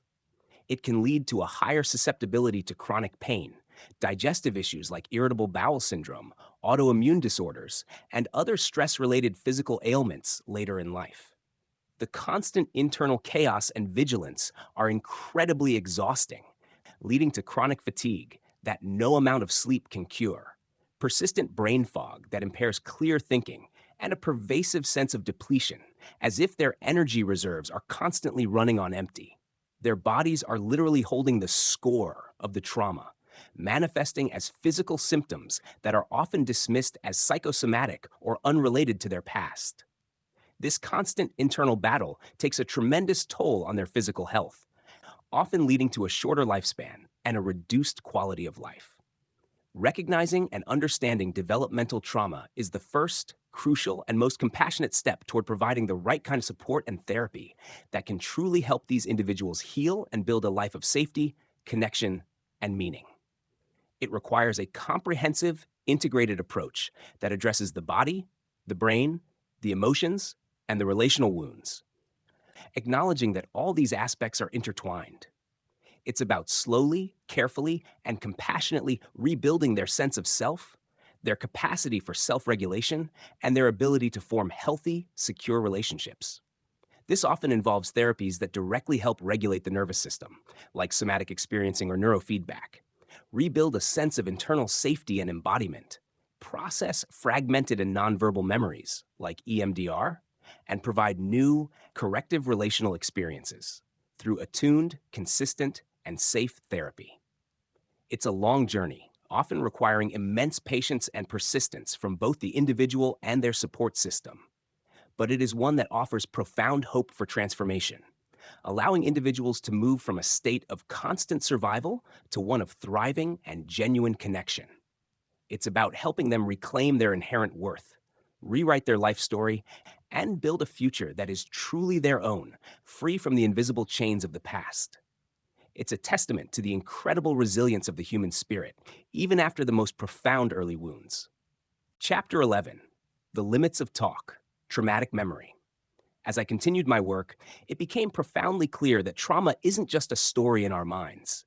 It's an experience etched into our very being, often beyond the reach of words. In this chapter, I tried to convey the perplexing reality that traumatic memories don't behave like ordinary memories. They're not neatly filed narratives we can simply recall and articulate. like recounting what you had for breakfast or describing your last vacation. Instead, they often exist as fragmented sensations, images, sounds, and physical impulses, a body memory, if you will, that bypasses the language centers of the brain. These fragments might manifest as sudden, inexplicable smells that transport someone back to a scene of terror, like the acrid scent of burning rubber from a car accident, or the metallic tang of blood, even years after the event. Or it could be a specific taste that evokes a moment of profound helplessness, perhaps the bitter taste of fear in their mouth that resurfaces unexpectedly when under stress. Patients might experience visceral feelings of choking or crushing pressure in their chest, even when physically safe, as if the physical assault were happening anew. Or hear phantom screams and gunshots that no one else perceives, their auditory cortex replaying the horror with chilling fidelity. These aren't just recollections, they are re experiencings, vivid and overwhelming, often without any conscious narrative context. The individual is plunged back into the emotional and physiological state of the trauma without the benefit of knowing why or what is happening. This is what we call implicit memory, the non conscious body based recall that contrasts sharply with explicit verbal memory. It's as if the nervous system itself has recorded the event, they bypassing the cognitive processes that would normally put it into words and context.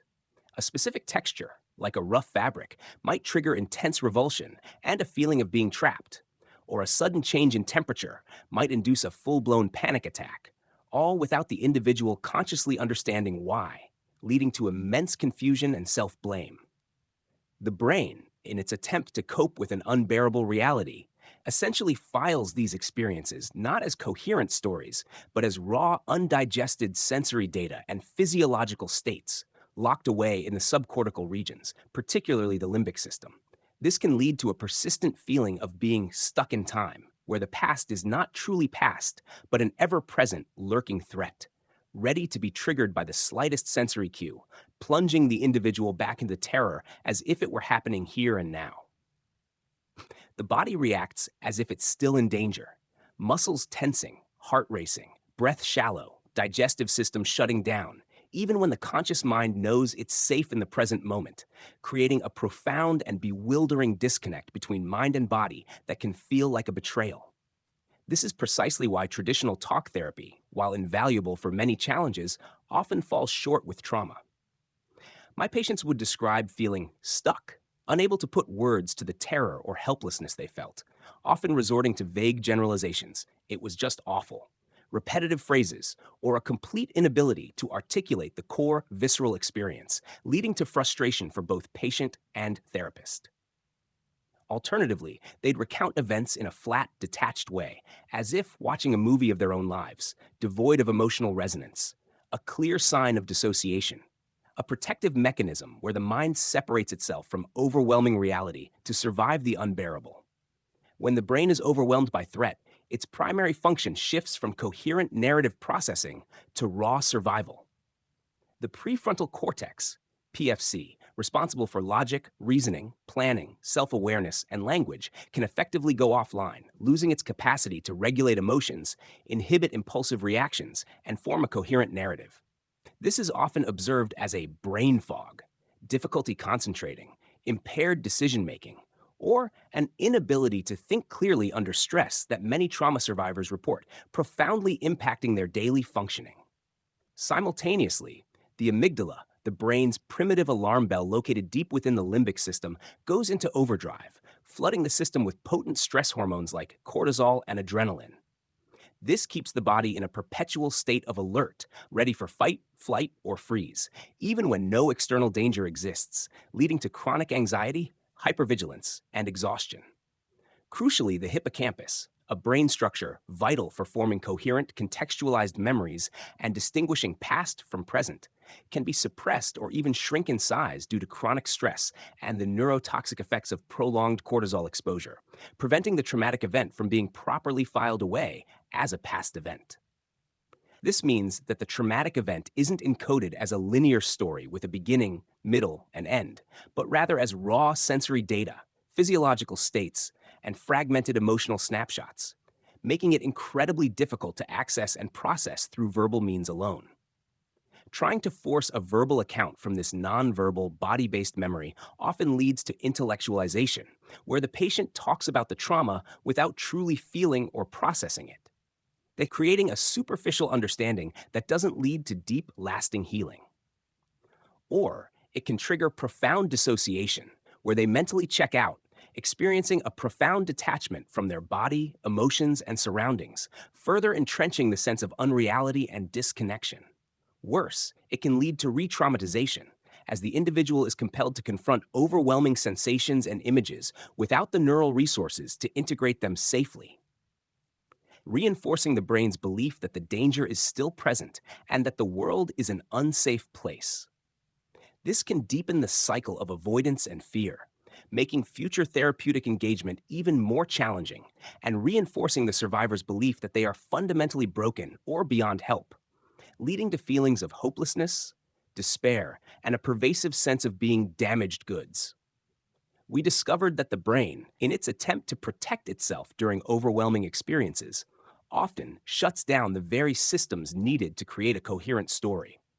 This shutdown can manifest as a profound sense of fragmentation, a feeling that a part of them is still trapped in that terrifying moment, even as their conscious mind tries to move on. This isn't merely a psychological state. It's a neurobiological reality, a direct consequence of the brain's survival mechanisms overriding its higher order functions. The executive functions of the brain, which help us organize our thoughts and feelings, plan for the future, make sound decisions, and regulate our emotions, are severely compromised. This leads to difficulties with focus, memory retrieval, problem solving, and emotional regulation, making everyday tasks feel overwhelming and social interactions fraught with anxiety. This leaves survivors with a profound sense of disconnection from their own bodies, their emotions, and even their sense of self, often describing themselves as feeling not real or living outside their body, as if they are observing their own life rather than participating in it. They might feel perpetually on edge, hypervigilant, constantly scanning for danger in their environment, even in demonstrably safe situations, leading to chronic anxiety, insomnia, irritability, and physical exhaustion. Or conversely, they might become numb and disengaged, unable to feel joy or connection, experiencing anhedonia, the inability to feel pleasure, and a pervasive sense of emptiness, a profound emotional flatness that impacts all aspects of their lives, from relationships to career. This spectrum of disengagement can range from subtle emotional flattening to severe depersonalization or derealization, where reality itself feels unreal and one's own body feels foreign, as if observing life from outside oneself. The implications of this are vast. Daily life becomes a minefield of potential triggers. Relationships are strained by an inability to fully connect or trust, leading to profound isolation and loneliness. And the capacity for self-regulation is severely diminished, leading to unpredictable emotional outbursts or complete shutdowns, often misinterpreted by others as defiance or apathy. It was a crucial realization. If we wanted to help people truly heal, to integrate these shattered fragments and reclaim their lives, to move from a state of constant internal alarm to one of safety and presence, we had to move beyond just talking. We needed to find ways to access and process these body-based memories directly, often through what we call bottom-up approaches that address the physiological responses first, rather than trying to impose cognitive control from the top down. This meant helping the body complete the defensive actions it couldn't complete during the trauma, like fighting or fleeing, discharge trapped energy, and ultimately restore a sense of safety and coherence from the inside out, creating new, healthier neural pathways. This often involves techniques that focus on sensation, mindful movement, breathwork, and even safe, attuned touch, allowing the body to naturally release the stored tension and return to a state of equilibrium, thereby paving the way for cognitive and emotional integration, and ultimately a renewed sense of wholeness and agency over one's own internal experience and a reintegrated sense of self. Chapter 12: The Unspeakable, the Challenge of Telling. Understanding how traumatic memories are stored as fragmented sensations and body states rather than clear, linear stories leads us to a daunting challenge: the immense difficulty of telling one's story. These memories aren't simply scattered puzzle pieces. They carry a weight of shame, secrecy, and an overwhelming fear of judgment. Many patients feel their experiences are unspeakable, too horrific, bizarre, deeply personal, or fundamentally wrong to share, causing them to live in crushing isolation for years, sometimes an entire lifetime. It's like bearing a heavy, invisible burden, a secret so consuming they believe no one could ever understand or accept it. The deep rooted belief that no one will believe me or they'll blame me becomes a constant, silent war, more crippling than the memories themselves. One of the most insidious reasons for this silence is shame. Trauma victims, especially those who endured abuse, often absorb the twisted idea that they are to blame or that something about them is fundamentally flawed, dirty, or tainted. This shame isn't rational, it's visceral. Speaking out feels terrifying, like revealing a wound that will only fester with exposure. Survivors fear being labeled weak, damaged beyond repair, or insane, and many experience a deep self loathing. I've seen patients begin to speak, their voices trembling, only to go silent, faces twisted in pain, bodies tensing as though recoiling from the words. The fear of disbelief becomes another wall, especially when they've previously been told they imagined their trauma or exaggerated it. Childhood survivors, in particular, are often gaslit, told their pain wasn't real, that they were lying. This leads to confusion, self doubt, and a fractured sense of reality. If they can't trust their own memories, how can they expect others to believe them? The fear of being mocked, rejected, or blamed drives them deeper into silence, where they feel safe. They also fear social fallout, lost relationships, exclusion, and legal or emotional backlash when the trauma involves others. Besides shame and judgment, the body itself poses another obstacle. Under extreme threat, the brain shuts down language functions, prioritizing survival over narrative. So when survivors try to recount their trauma, they may not find words but instead be flooded by sensations: racing heart, breathlessness, nausea, dizziness, or a primal urge to run or fight. They may recall disturbing images or sounds without context, unable to place them in time or weave them into a coherent story. This isn't stubbornness or avoidance. It's how the brain works under stress. Speaking about trauma can trigger intense flashbacks, thrusting the survivor back into the moment as if it's happening again, causing dissociation or total shutdown. They may fall silent, go rigid, or seem vacant and disconnected. It's like describing a nightmare while still trapped inside it, unable to tell dream from reality. The body reacts as if the danger is still present, flooding the system with stress chemicals, making calm reflection impossible. I've spent countless hours with patients caught in this inner conflict, the aching need to be heard, countered by the primal fear that speaking will re-traumatize them. It requires deep patience and sensitivity. My role, like that of any trauma therapist, is to create unwavering safety and non-judgment, a sanctuary where even the most broken memories can be gently surfaced. It means listening beyond words, to silences, to body language, to a breath held too long. It means honoring the courage it takes just to consider facing the past and validating even the smallest step forward. Often, the deepest healing happens in silence, in shared stillness, in a knowing glance, in quiet presence that says, "You are safe here." Therapy must move at their pace, always respecting what their nervous system can bear, never pushing them further than they're ready to go. Sometimes the most healing act is simply to sit with the pain, allowing the body to feel safe enough to let its guard down. Unspoken trauma doesn't fade, it festers. It seeps into the body, fueling chronic illness like digestive disorders, autoimmune diseases, pain, and fatigue, symptoms of a body stuck in survival mode. Emotionally, it causes explosive anger, crippling anxiety, relentless depression, or a numb emptiness that feels endless. It ruins relationships, trust becomes impossible, closeness feels dangerous, and survivors often isolate themselves, repeating cycles of loneliness and disconnection. The story, if never told, continues to shape every choice, every relationship, every sense of identity. That's why creating a safe space to speak is essential. It's the first crack in the silence. Without it, trauma keeps its power, defining lives in the shadows. But with patience, even fragmented memories can start to take form. Each word spoken, each piece remembered is a step toward wholeness, toward reclaiming the voice that terror stole. The journey to speak the unspeakable is the beginning of liberation, allowing survivors to step out of the past and into a future no longer ruled by silence. Chapter 13: Reenactment, the compulsion to repeat one of the most insidious, perplexing, and heartbreaking patterns I observed in my patients was the phenomenon of reenactment, the unconscious compulsion to repeat aspects of their trauma in their current lives. It's as if the body and mind, desperate to resolve the unresolved, keep recreating scenarios that echo the original trauma. This isn't a conscious choice or a deliberate act of self sabotage.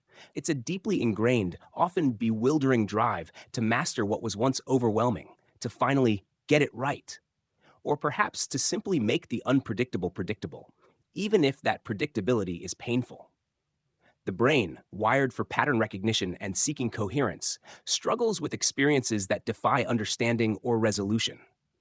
If a traumatic event couldn't be processed and integrated at the time, if the narrative couldn't be formed or the fight flight response couldn't be completed, the system remains stuck in a loop. It unconsciously seeks to complete the unfinished emotional and physiological business, often by recreating familiar, though painful, dynamics in new situations. This drive is so powerful because the brain abhors ambiguity and seeks to impose order, even if that order is a repetition of past suffering. It's an attempt, however misguided, to gain control over what was once uncontrollable, to rewrite the ending of a terrifying script. Imagine a child who grew up in a chaotic household, where love was inconsistent, safety was unpredictable, and anger was explosive. As an adult, despite consciously yearning for stability and peace, they might repeatedly find themselves drawn to partners who are emotionally unavailable, prone to sudden outbursts, or who create an environment of constant relational drama. The familiar tension, the emotional roller coaster, even the underlying anxiety that accompanies such relationships might feel strangely normal or even compelling, simply because it's what their nervous system learned to expect from early relationships.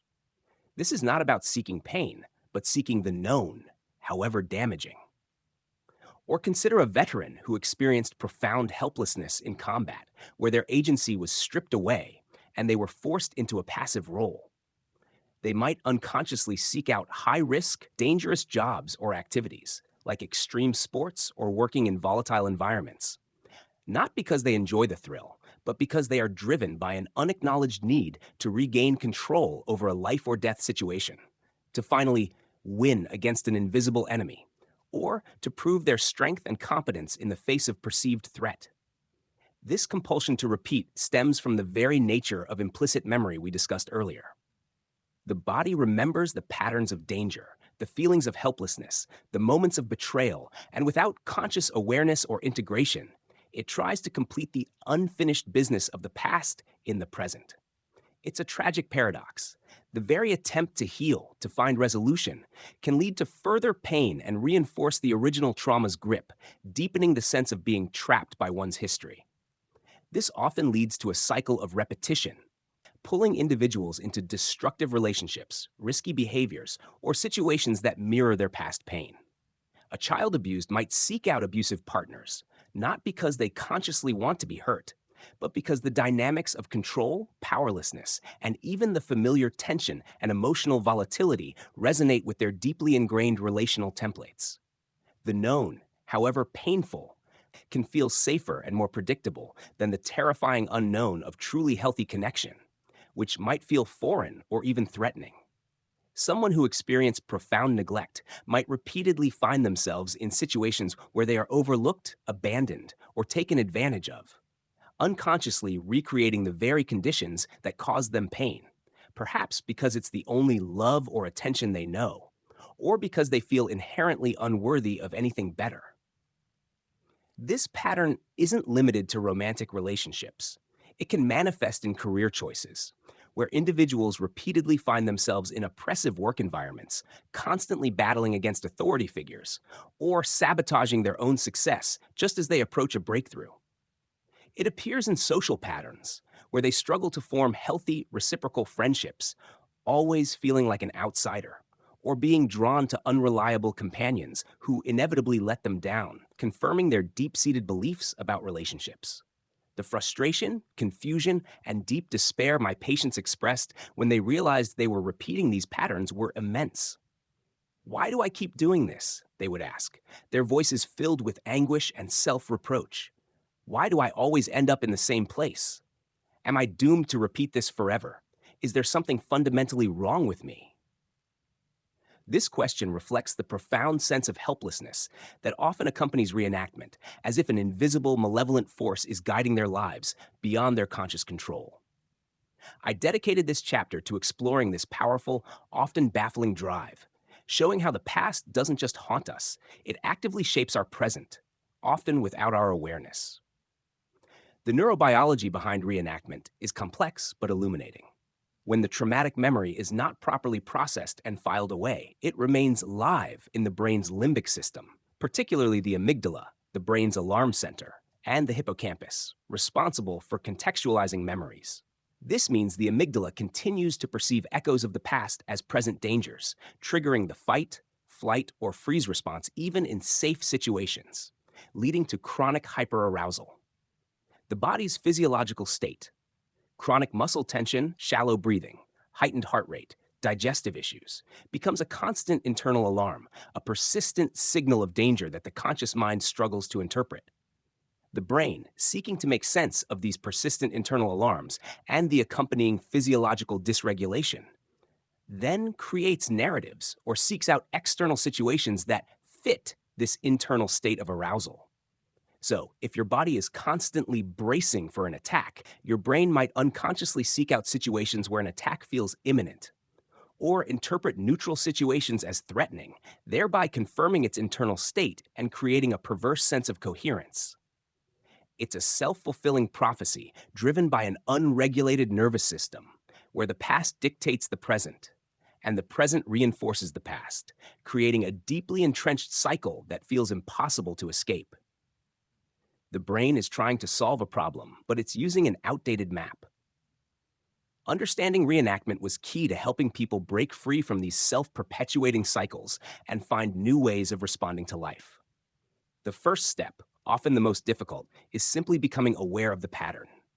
This requires a safe therapeutic space where the individual can begin to observe their own behaviors and reactions without judgment or self-blame, fostering a sense of curiosity rather than condemnation. We would look for recurring themes, repeated relationship dynamics, or consistent feelings of being stuck in similar situations, often by gently bringing attention to bodily sensations that accompany these patterns. For example, noticing a familiar tightening in the stomach when a certain relational dynamic appears, or a sudden urge to withdraw when a challenging conversation begins. This somatic awareness is crucial because the body often signals the reenactment before the conscious mind recognizes it. Once these patterns became visible and could be observed with a degree of compassionate detachment, we could then begin to explore the underlying implicit memories and physiological states that were driving them. This wasn't about blaming the survivor for their choices. It was about understanding the powerful, unconscious forces at play, driven by a nervous system stuck in the past.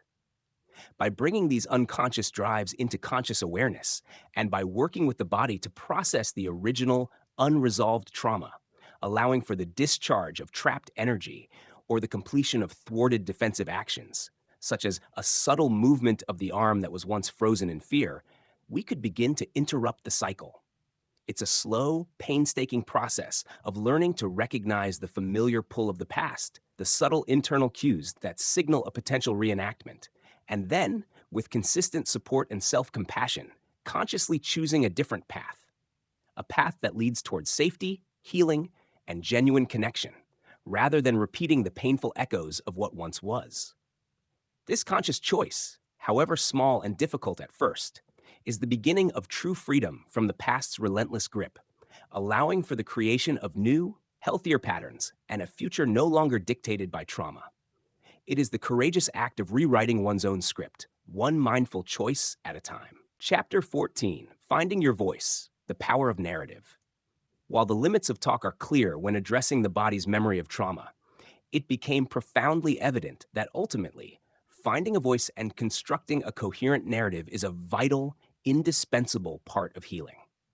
This crucial work explores that delicate balance. First, creating a sense of safety within the body, allowing the initial overwhelming sensations and fragmented memories to settle. And once the nervous system has found a degree of calm and the body feels a little safer, then the painstaking but crucial work of weaving those shattered pieces into a personal story can truly begin.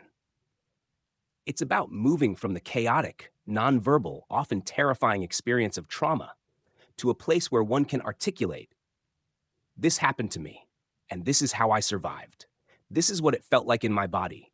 This is what I thought, and this is what it means to me now in the context of my entire life.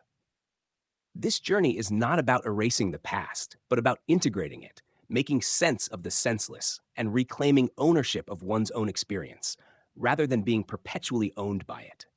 It's a profound act of self-reclamation, allowing the survivor to step out of the shadows of their past and into the light of their present. This isn't about simply recounting facts like a dry police report or a chronological list of events. Trauma isn't just a series of external occurrences. It's a lived experience, deeply embedded with intense emotions, visceral physical sensations, and profound shifts in one's worldview and sense of self. It reshapes how one perceives danger, intimacy, and even their own identity. The immense power of narrative lies precisely in its ability to integrate these disparate, often disconnected elements.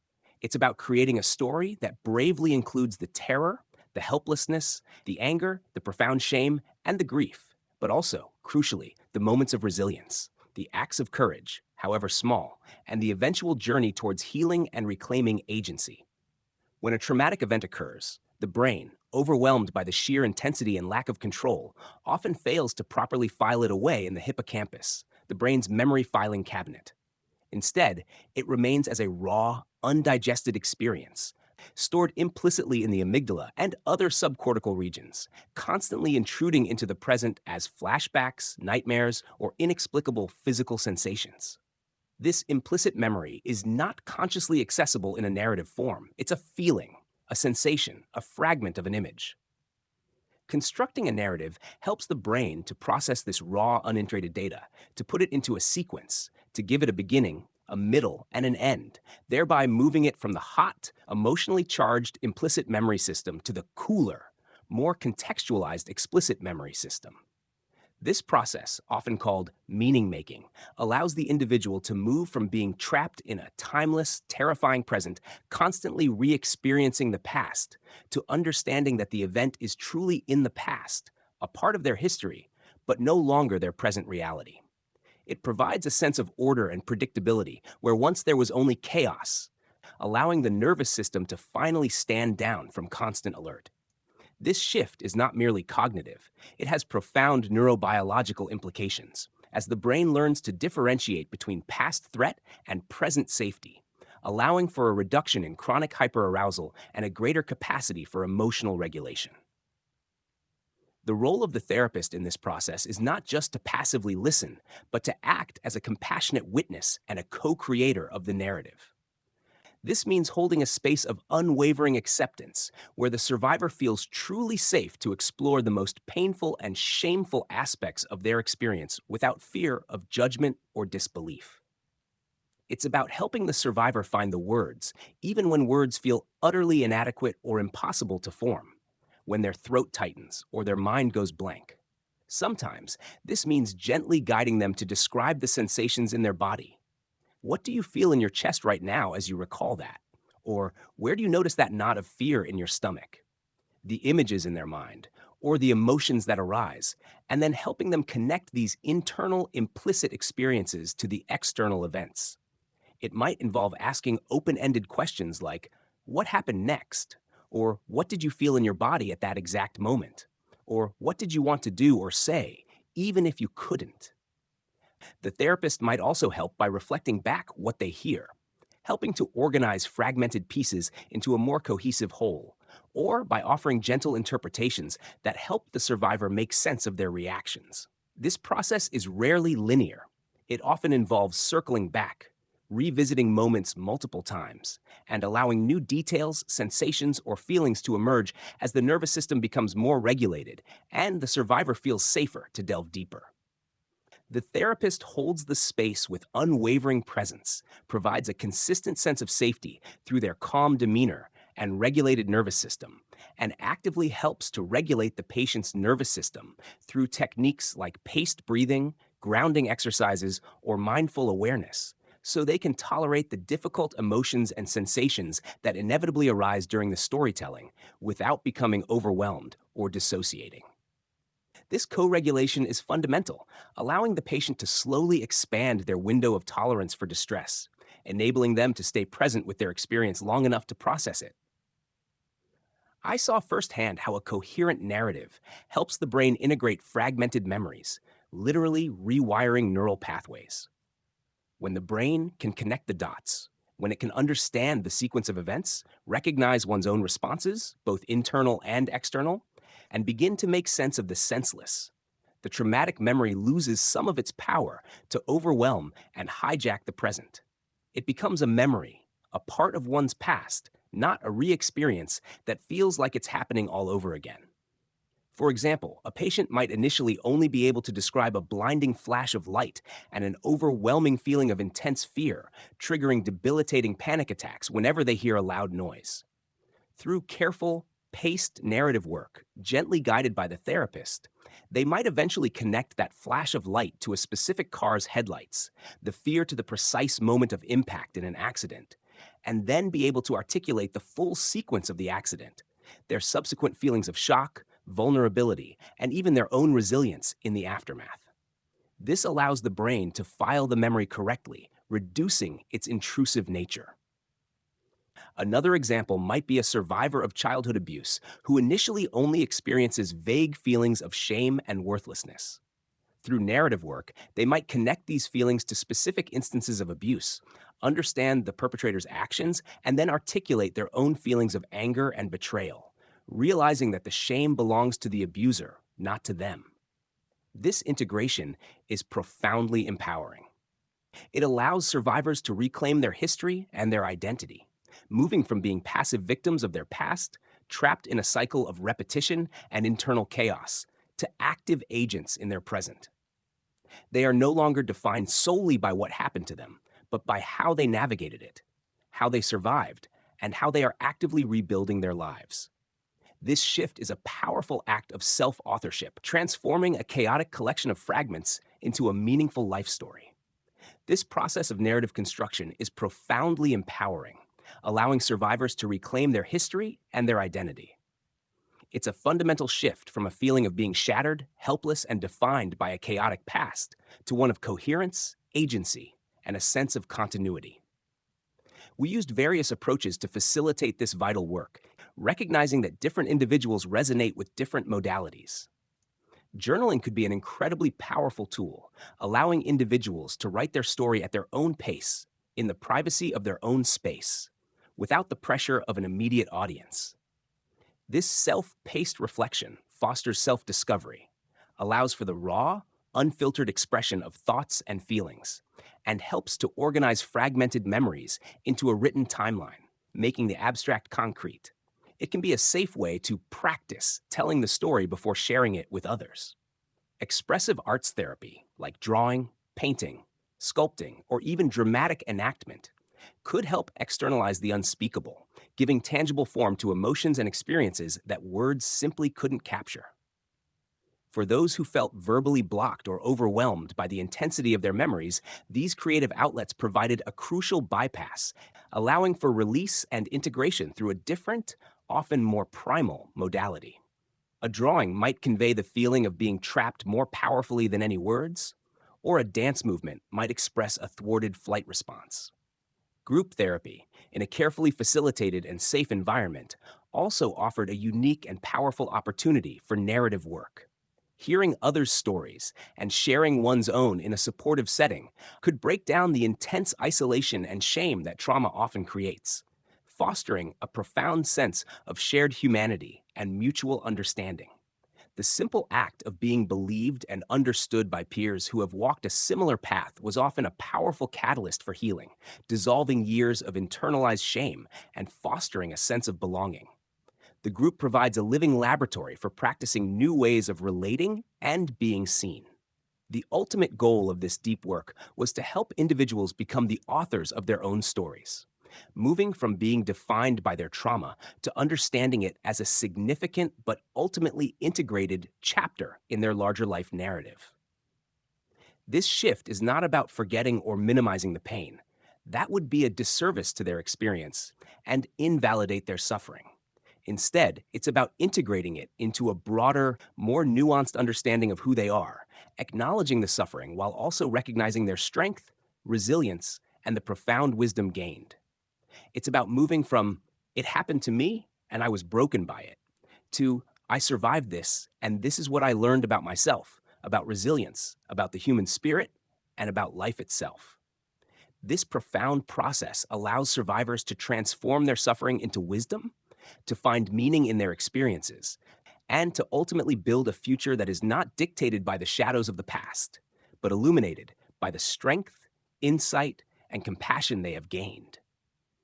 It is a testament to the extraordinary human capacity for growth and transformation, even in the face of unimaginable adversity. A true testament to the power of reclaiming one's narrative and forging a path forward with renewed purpose and self-awareness. Chapter 15, Letting Go of the Past, EMDR.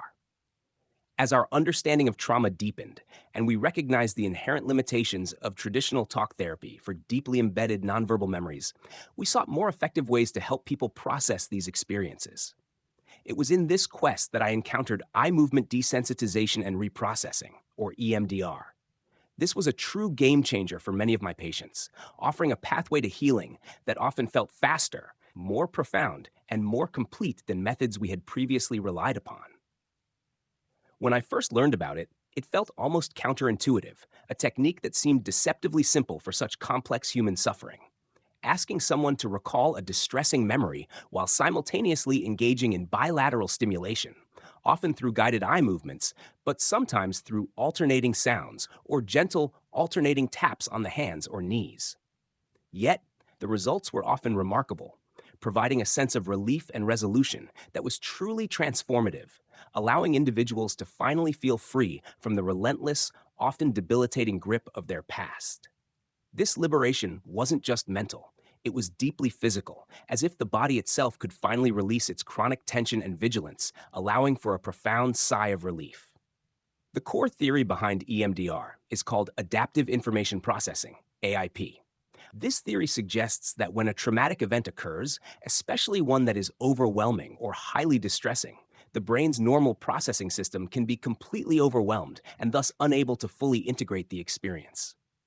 Instead of being properly filed away like ordinary memories, which are contextualized and stored in a way that allows them to be recalled without triggering intense distress, the traumatic memory gets stuck in an unprocessed state.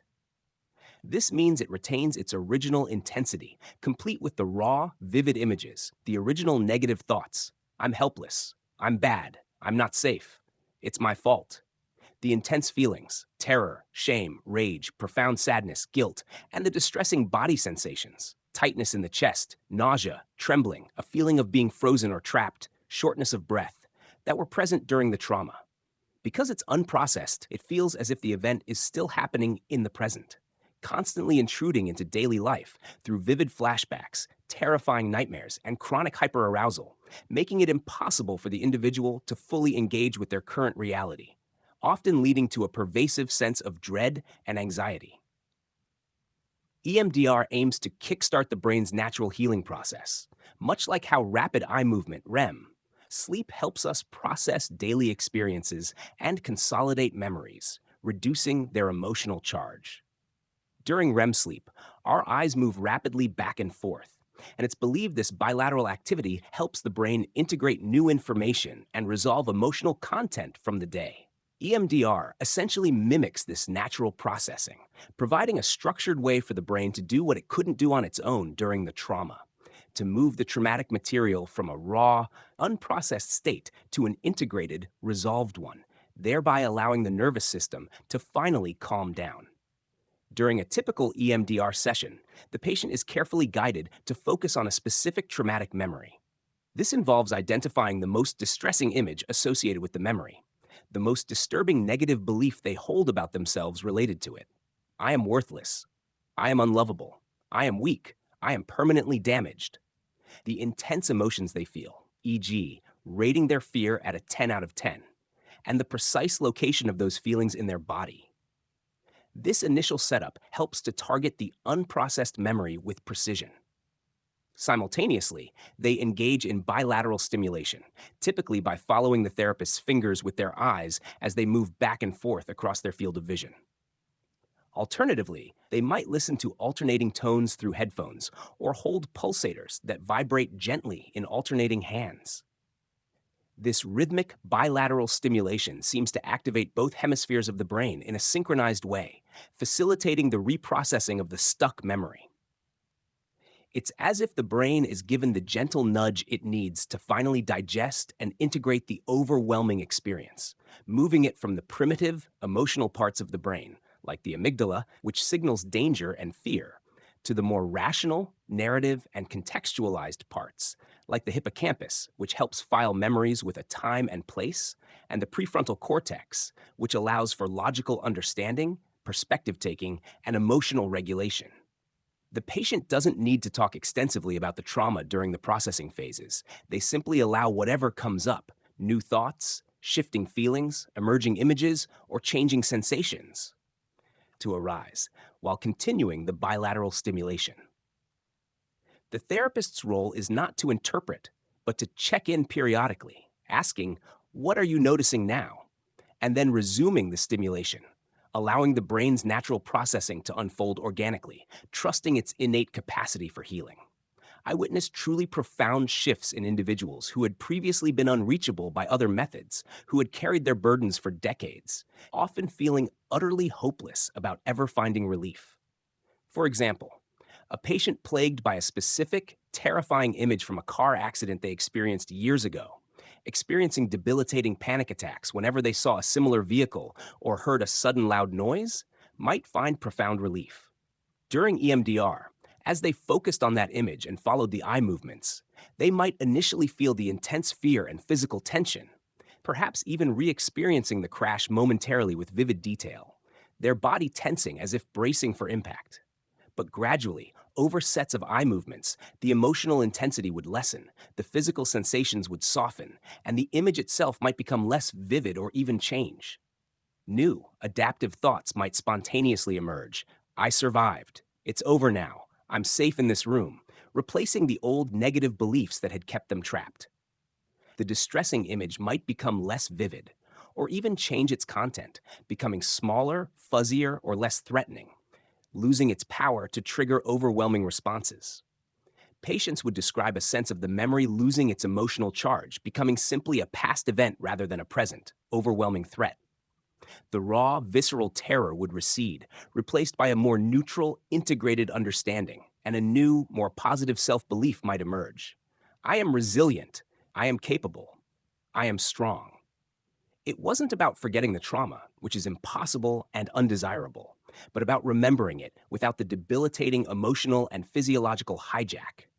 The memory was still there, but its power to cause distress had significantly diminished, allowing the individual to live more freely and fully in the present, no longer constantly looking over their shoulder at the past. This deep dive into EMDR was my way of introducing this powerful tool, explaining its theoretical underpinnings, and sharing the profound shifts I witnessed in the lives of my patients. The sense of relief and detachment from the emotional charge of the memory was palpable and often immediate, leading to a profound sense of peace.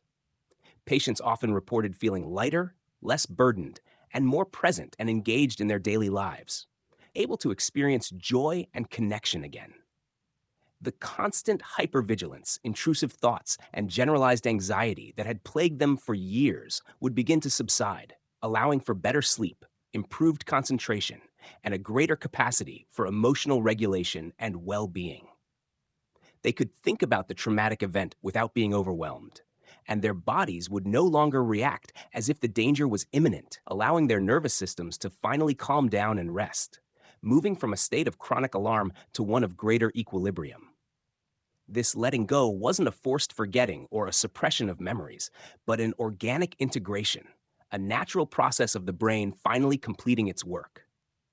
The brain had finally done its job of filing the memory correctly, moving it from active, distressing recall to a more neutral, historical understanding, allowing the individual to move forward, to invest their energy in current relationships and activities rather than constantly battling the ghosts of the past. The effectiveness of EMDR lies in its unique ability to directly address the implicit body based memories that traditional talk therapy often struggles to access because they are not stored verbally. By engaging the brain's natural processing mechanisms through bilateral stimulation, it helps to desensitize the individual to the traumatic material and reprocess it in a way that promotes healing and integration. While the process can be intense and bring up strong emotions, it is always conducted within a framework of safety and careful pacing, ensuring the patient remains within their window of tolerance, never pushing them beyond what they can safely manage. This careful titration of distress is crucial for successful processing. The importance of a skilled, well trained EMDR therapist cannot be overstated. They guide the process with precision and compassion, ensure the patient feels safe and regulated throughout, and know precisely when to pause, offer grounding techniques, or adjust the bilateral stimulation based on the patient's real time responses and nervous system state. EMDR offered a tangible, often rapid pathway to letting go of the past's grip, not by ignoring it, but by transforming its impact and integrating it into a coherent life story. It became clear that for many, this was the missing piece, allowing them to finally move beyond mere survival and truly begin to thrive, building lives characterized by peace, presence, and purpose. It opened up new possibilities for thousands of people who had felt trapped by their past for far too long, offering a beacon of hope and a concrete method for achieving lasting relief in the complex landscape of trauma recovery. It truly underscored the brain's remarkable capacity for self healing when given the right conditions and guidance, demonstrating that even the most deeply ingrained wounds can be transformed and integrated, leading to profound and lasting freedom.